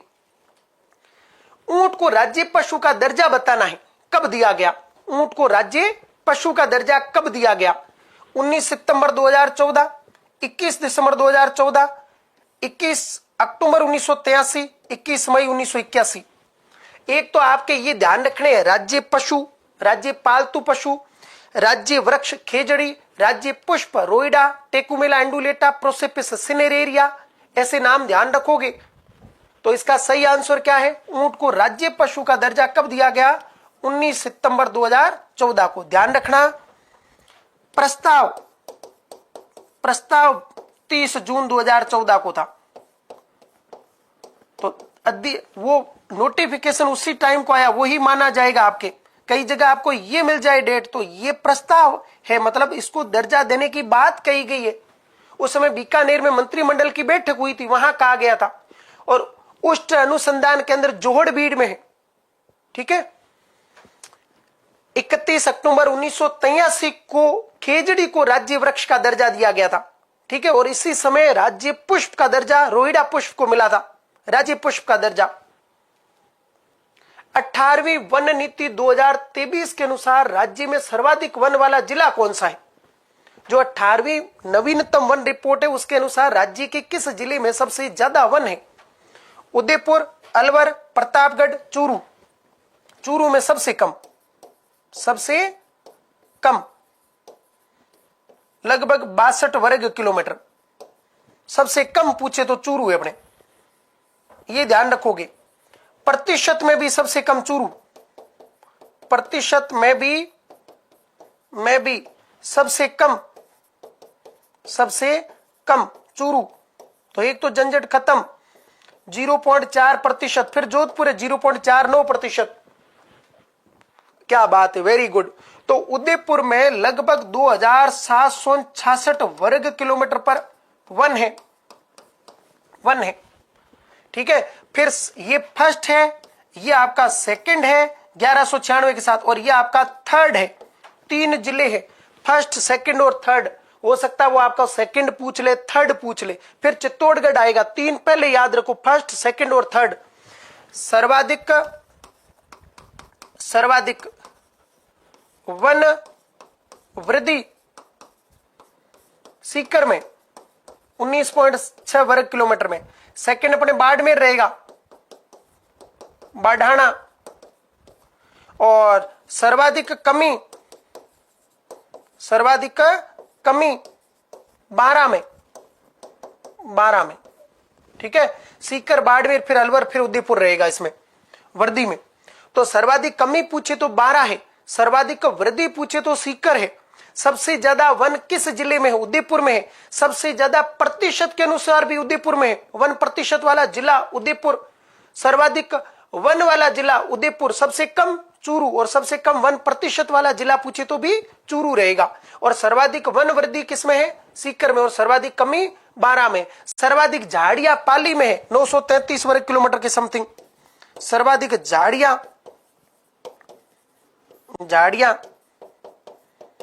पाली में है। ठीक है। और अपना जो अभिलिखित जो वन रिकॉर्ड है ना, वो 32,864 वर्ग किलोमीटर है, 64 वर्ग किलोमीटर है। हालांकि वन कितने हैं अपने? वन है 4.84%। और वृक्षावरण है लगभग 10,400, मतलब 3.16%। टोटल कितना है? 8% है। वन और वृक्षावरण दोनों पूछे तो 8% है, अलग अलग पूछे तो ये है। हाँ, वेरी गुड, बहुत बढ़िया। तो इसमें ये पॉइंट क्लियर होना चाहिए, क्यों? नवीन वन रिपोर्ट है, प्रश्न आएगा, और आएगा तो इससे बाहर नहीं बनेगा। न्यूनतम झाड़ियां हनुमानगढ़ में है बेटा, न्यूनतम। अब इतने फैक्ट में मत खो आप, अभी शुरू में न्यूनतम झाड़ियां हनुमानगढ़ में है, हनुमानगढ़। ठीक है। राज्य में 12 ऐसे जिले जहां 33% से भी ज्यादा वन है, और 21 ऐसे जिले जहां कम है। ठीक है। बाड़मेर में वृद्धि दर्ज की गई है भाई। और यह ध्यान रखना, 33 जिलों के अनुसार रिपोर्ट है। राज्य की पहली बाघ परियोजना है रणथंभौर, सरिस्का, धौलपुर, करौली, मुकुंदरा हिल्स। राज्य की पहली बाघ परियोजना बताइए। एसएसटी की मैराथन विश्व भूगोल की लगा देंगे।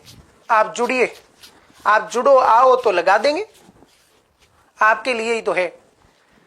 तो राज्य की पहली बाघ परियोजना देखो, ये बनी 1973 में, सरिस्का 1978 में, धौलपुर करौली आपके 2023 में, ये 10 अप्रैल 2013 में।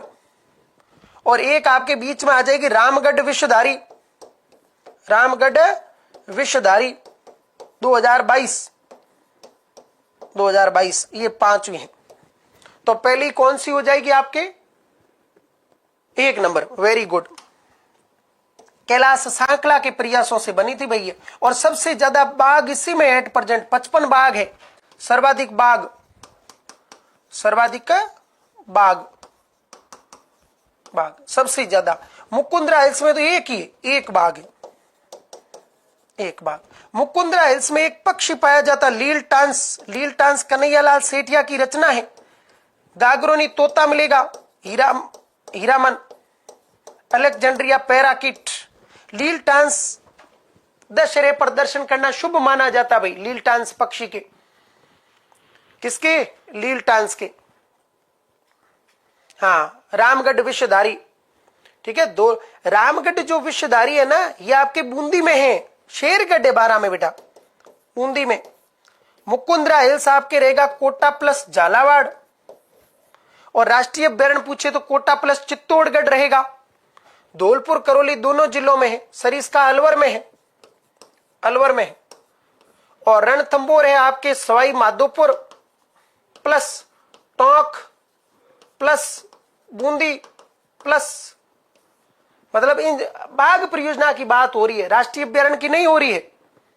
इनमें टोंक का भी क्षेत्र आएगा, सवाई माधोपुर का तो है ही है, बूंदी का भी भाग आएगा इसमें। जल दिवस मनाया जाता है, ये तो अभी बताया हमने आपको। तीनों डेट साथ याद करवाई है, 3 डेट साथ याद करवाई है।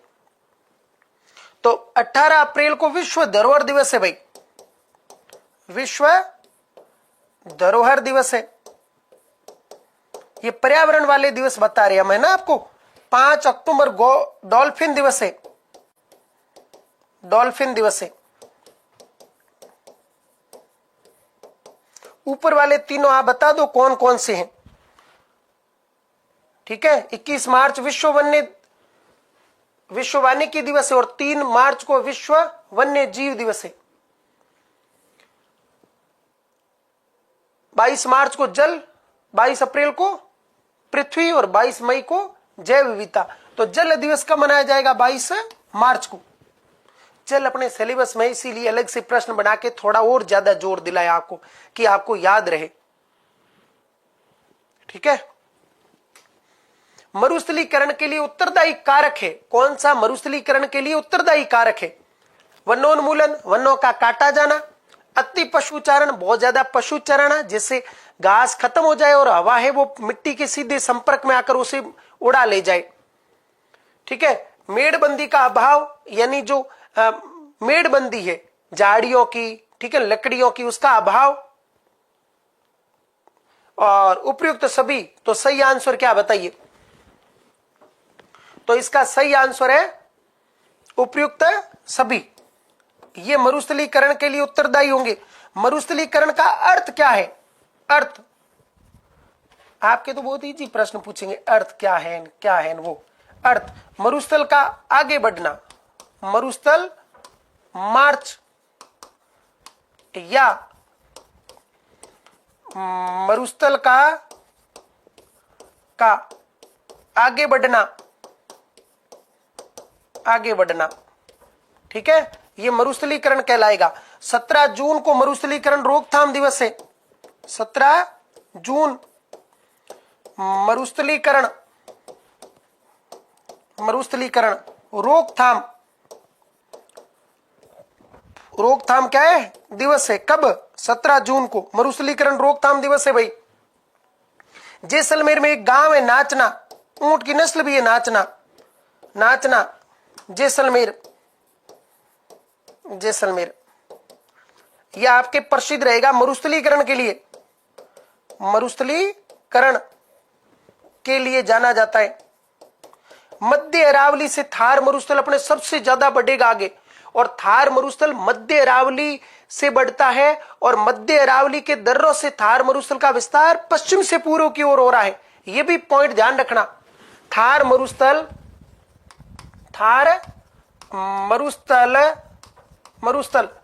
मध्य अरावली के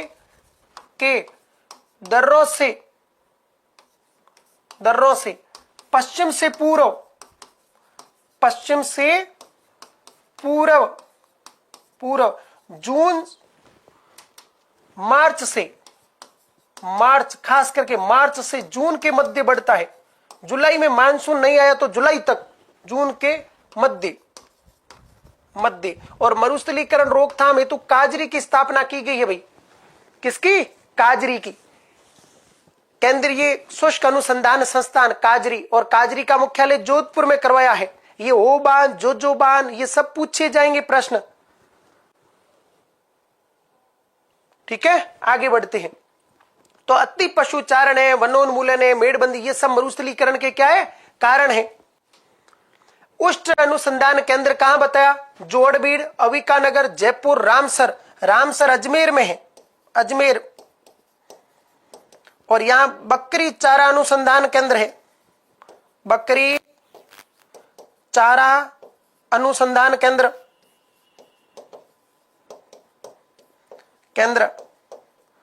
अविकानगर टोंक में है। मालपुरा भेड़ की नस्ल है भाई, टोंक में है। यहां भेड़ और बकरी अनुसंधान केंद्र है, भेड़ व बकरी अनुसंधान केंद्र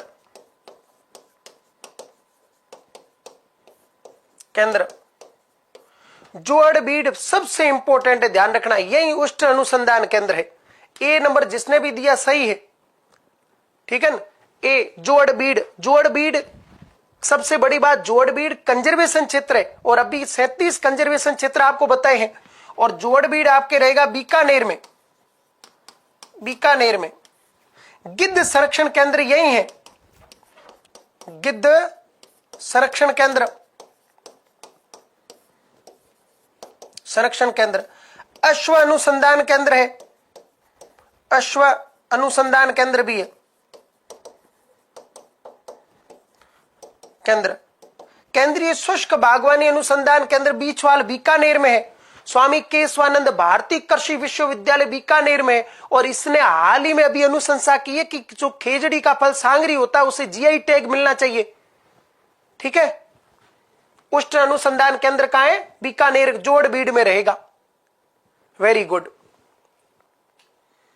कौन सा सुमिलित नहीं है? काला तीर परियोजना धौलपुर, सोम कमला अंबा परियोजना डूंगरपुर, सूकली परियोजना सिरोही, जाखम परियोजना पाली। आपके सामने इतने ऑप्शन हैं। शायरी मेरे को इतनी आती नहीं भाई, मैं शायरियां कम ही बताता हूं। सांगरी को बिल्कुल क्या, जो सांगरी ये पंचकूट में सम्मिलित रहेगा, कुमट भी पंचकूट में रहेगा। कुमट अपने कुमट गोंद के लिए चौटन बहुत प्रसिद्ध है, ये बाड़मेर जिले में है चौटन। ठीक है ना, तो सही आंसर क्या आ रहा है? जाखम परियोजना है ना भाई आपकी, ये जाखम परियोजना आपके रहेगी कहां?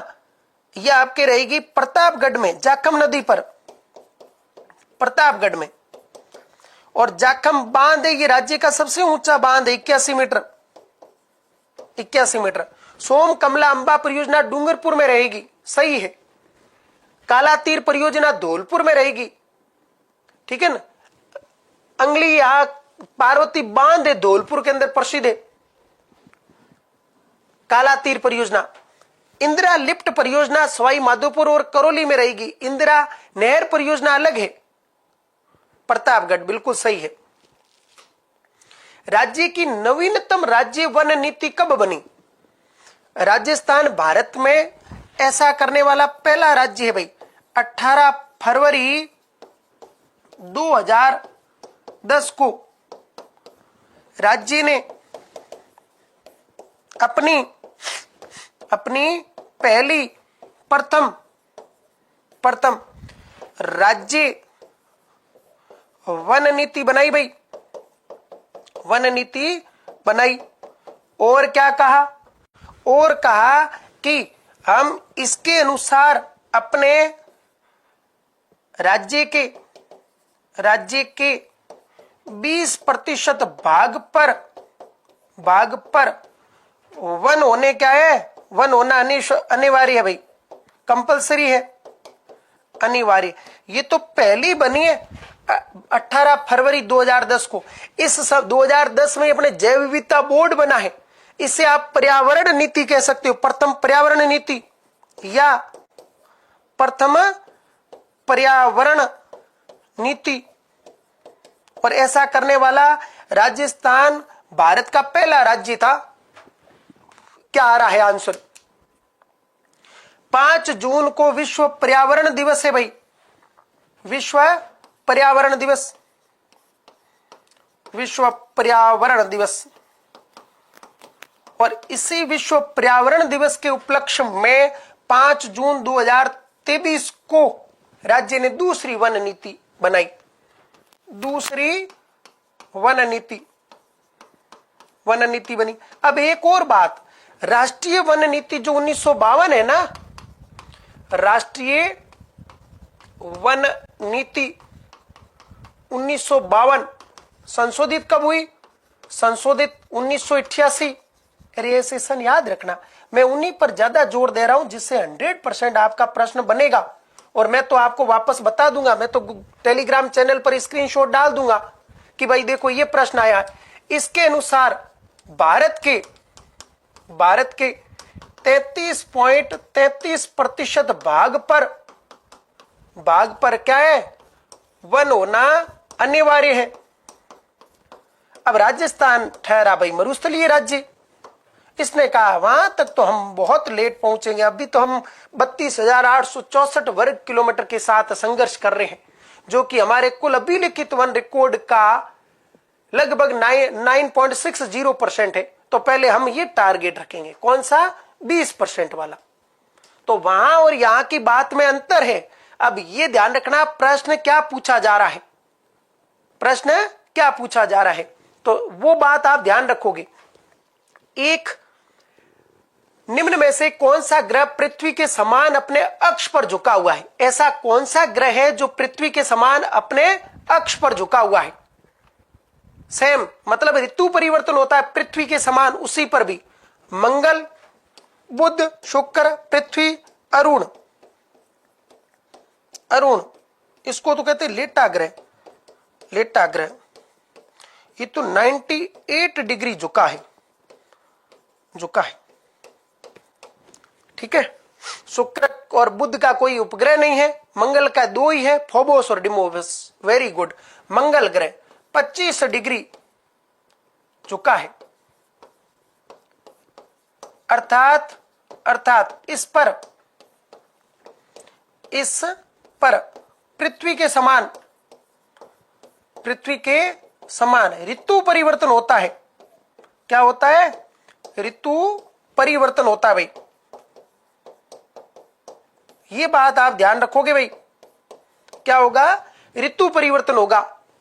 मंगल ग्रह पर पृथ्वी के समान जीवन की संभावना है मंगल ग्रह पर। ठीक है ना। यदि पूछा जाए किस ग्रह पर जीवन की संभावना है तो सही आंसर होगा मंगल ग्रह, इस पर जीवन की संभावना है।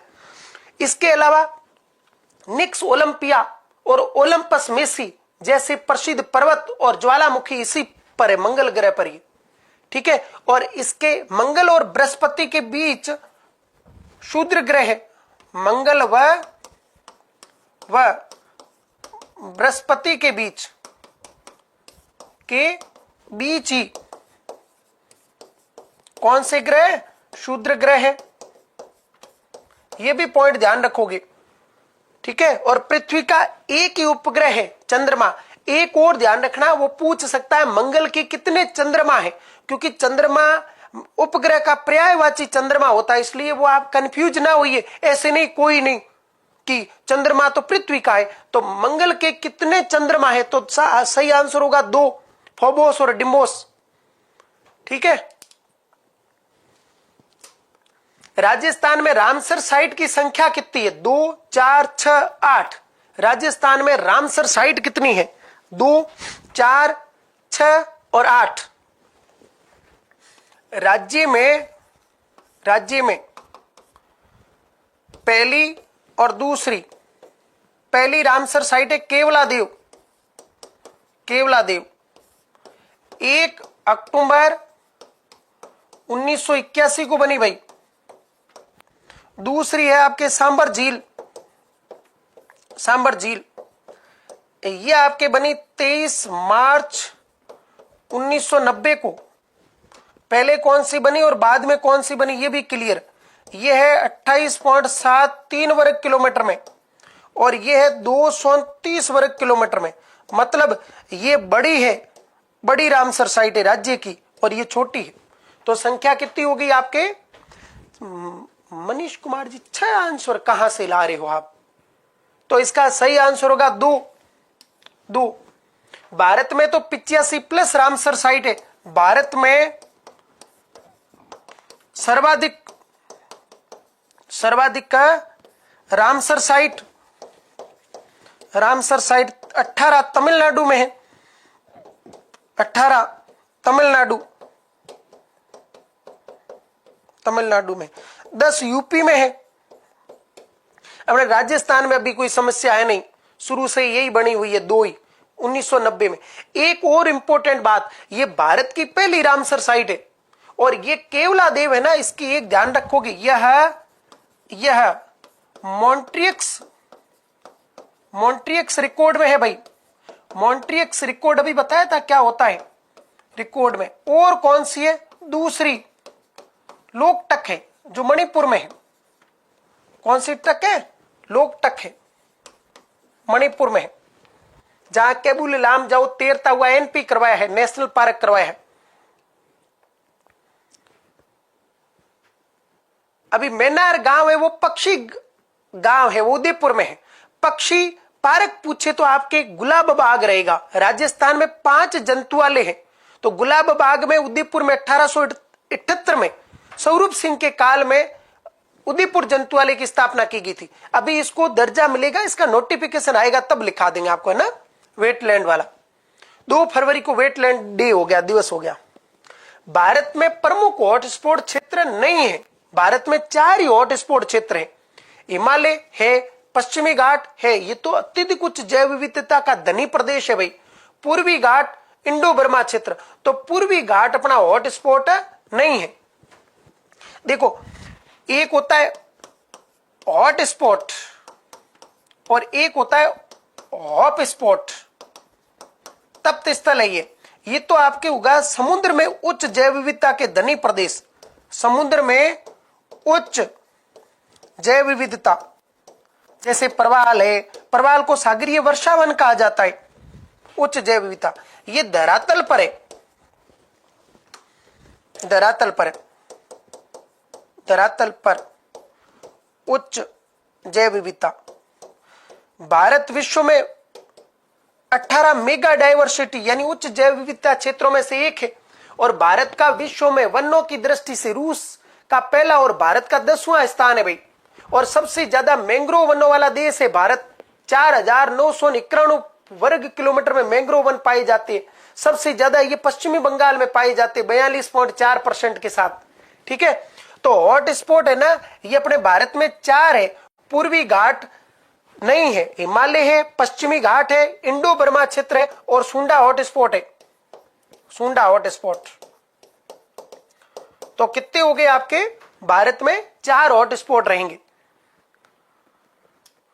सुंदरबन डेल्टा में सबसे ज्यादा मैंग्रोव वन मिलेंगे और ये जो क्षेत्र है ये पश्चिमी बंगाल के 24 परगना क्षेत्र में आता है।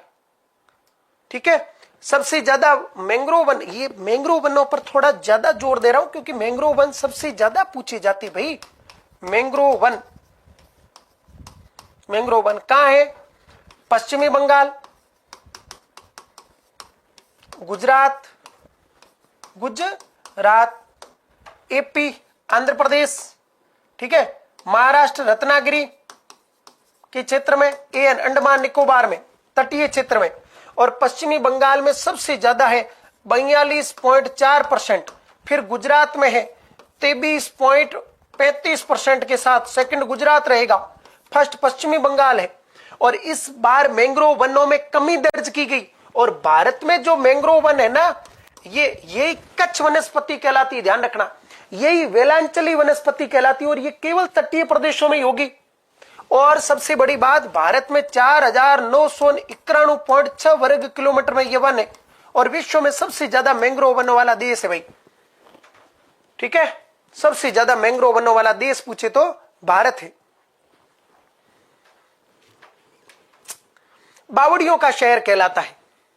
कौन सा शहर बावड़ियों का शहर कहलाता है? छोटी काशी कहलाता है। ये तो झीलों की नगरी है, झीलों की नगरी, ये जल महलों की नगरी है, जल महलों की नगरी है, ये राती घाटी है, बीकानेर राती घाटी। जमीन का जेवर यहाँ जूनागढ़ है, और ये छोटी काशी है, छोटी काशी। तो बताओ किसको कहोगे? बावड़ियां आपके कलात्मक जो जल स्रोत है ना, उनमें सम्मिलित रहेगी, तो इसीलिए ये प्रश्न बनाया गया। हिमालय के दो, पूर्वी हिमालय क्षेत्र, एक ही बात है।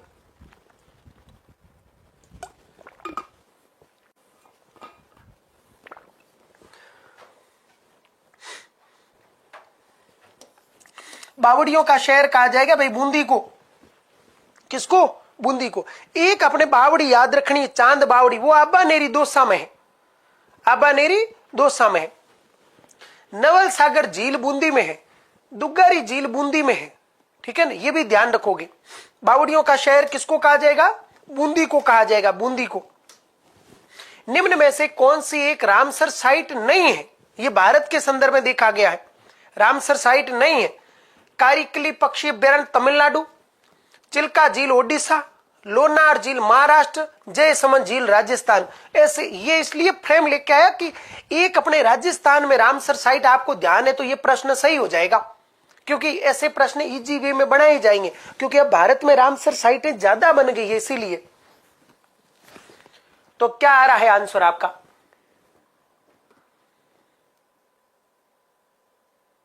ये राज्य की सबसे बड़ी कृत्रिम झील है, सलूम्बर जिले में रहेगी। अभी तो आपके इस टाइम में तो पुराने जिले ही पूछे जाएंगे, सलूम्बर में। और गोमती नदी को रोककर महाराणा जयसिंह ने बनाई, गोमती नदी को रोककर, जो ढेबर दर्रे से आती, इसीलिए इसका दूसरा नाम है ढेबर झील, ढेबर झील। तो ये आपके रामसर साइट नहीं है, होती तो आपको राजस्थान में पता चल ही जाता।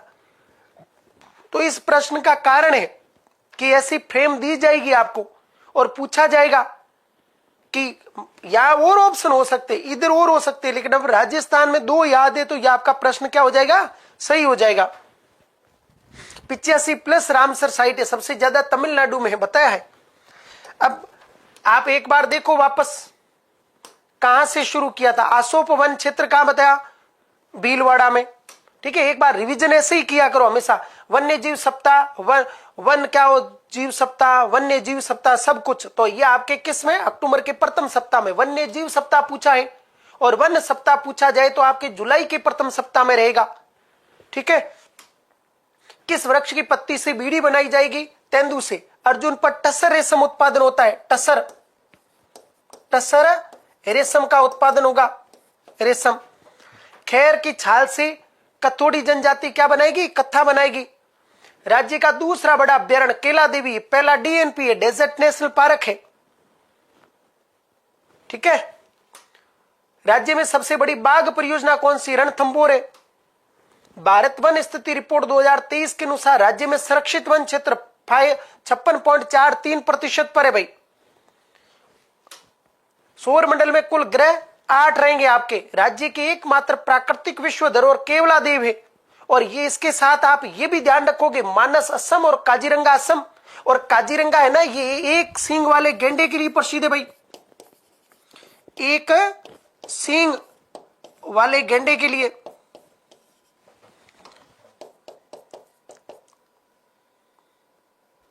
के लिए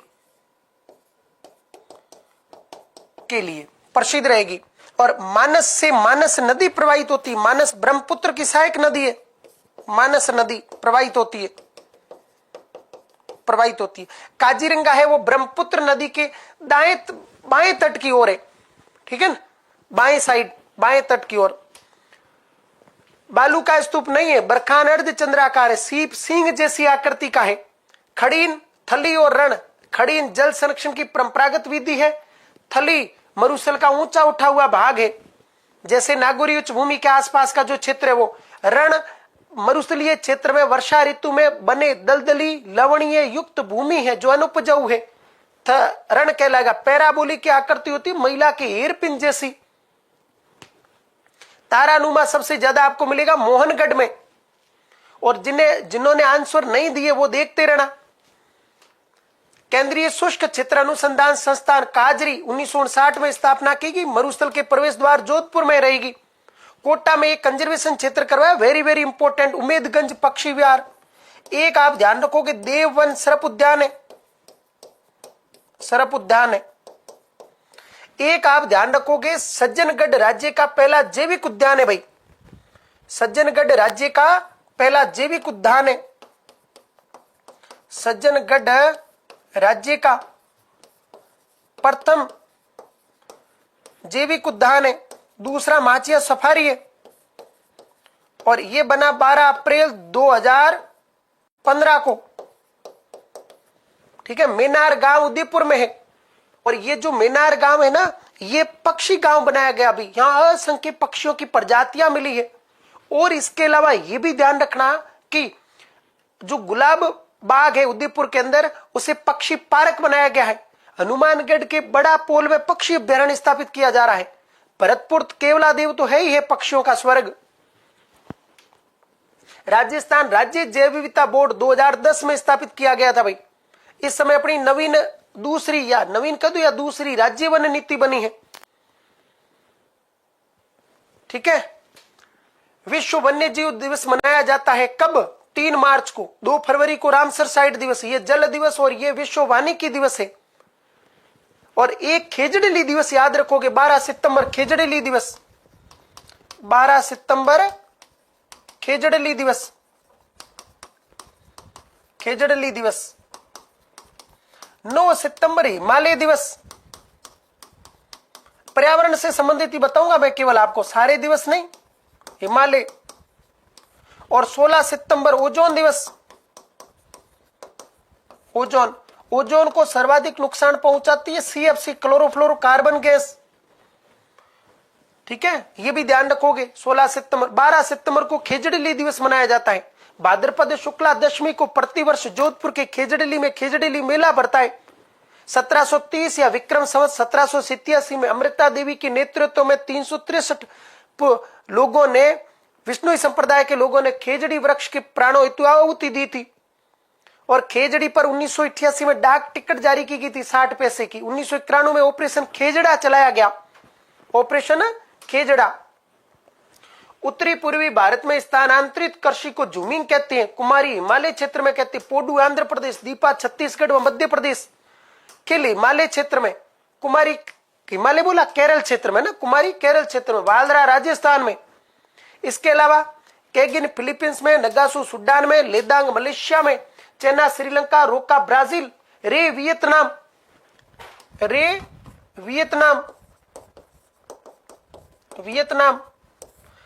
रोका ब्राजील और मिल्पा मेक्सिको यानी मध्य अमेरिका में। ठीक है, निम्न में से कौन सी एक रेशेदार फसल है जिससे रेशा प्राप्त होता है? रेशेदार जूट है, कपास है, रेशेदार रहेगी।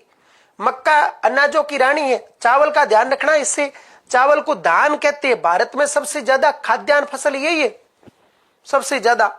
ठीक है, माई कंचन और माई धवल मक्का की किस्में। मक्का और चावल अनुसंधान केंद्र दोनों बांसवाड़ा में है।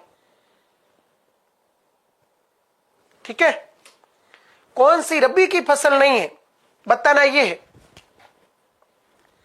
रबी की फसल नहीं है। तो इसमें से आपके बाजरा ऐसे वो फ्रेम दे देगा, ऐसा प्रश्न देगा आपको, कौन सी रबी की फसल नहीं है। सर्वाधिक सिंचाई किससे होगी? कुओं से, कुओं व नलकूपों से, नहरों से, तालाबों से, झीलों से।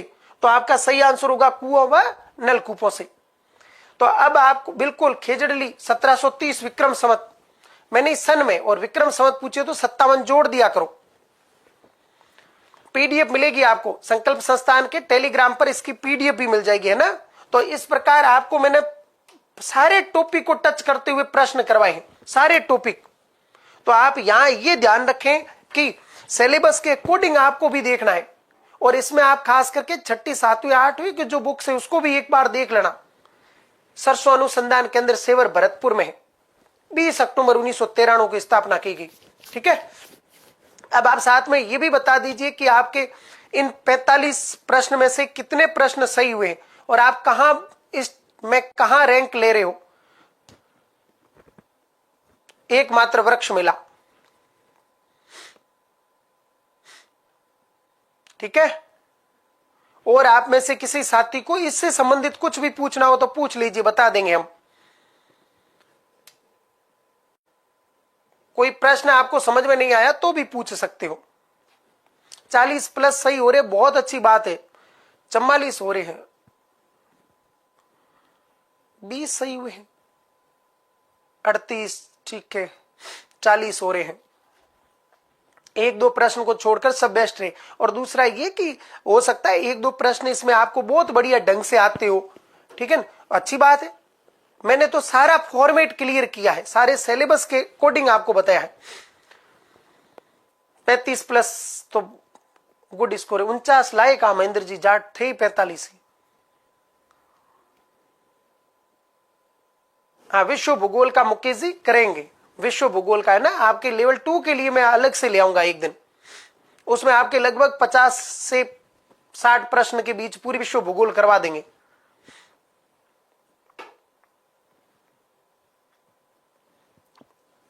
पचास प्लस कैसे हुए, बाद में जुड़े हो क्या? 42 43 ठीक है, 32 है, अच्छा ठीक है, 50% बोला है, ओके। तब्बी जी अजमेर में है। देशराज जी आप कोई भी प्रश्न पूछ सकते हो अभी इस मंच पर। तब्बी जी अजमेर में है और यहां पर बीजीए मसाला अनुसंधान केंद्र, इसकी स्थापना 2000 में की गई थी। संकल्प संस्थान के नाम से ये टेलीग्राम चैनल भाई।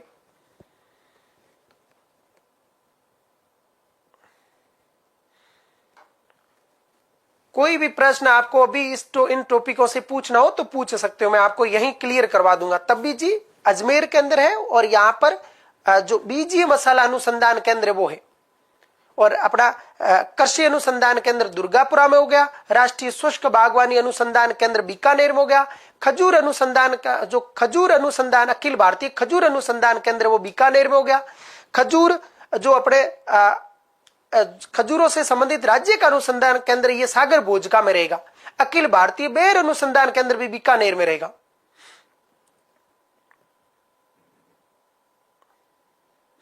कल्प वृक्ष मांगलियावास अजमेर में लगता है, ठीक है। सरसों अनुसंधान केंद्र सेवर भरतपुर में रहेगा, ठीक है। Thank you so much all of you, बहुत अच्छा लगा आप सभी ने। हाँ, सागर भोजका खजूर के लिए राज्य का है और अखिल भारतीय खजूर अनुसंधान केंद्र बीकानेर में।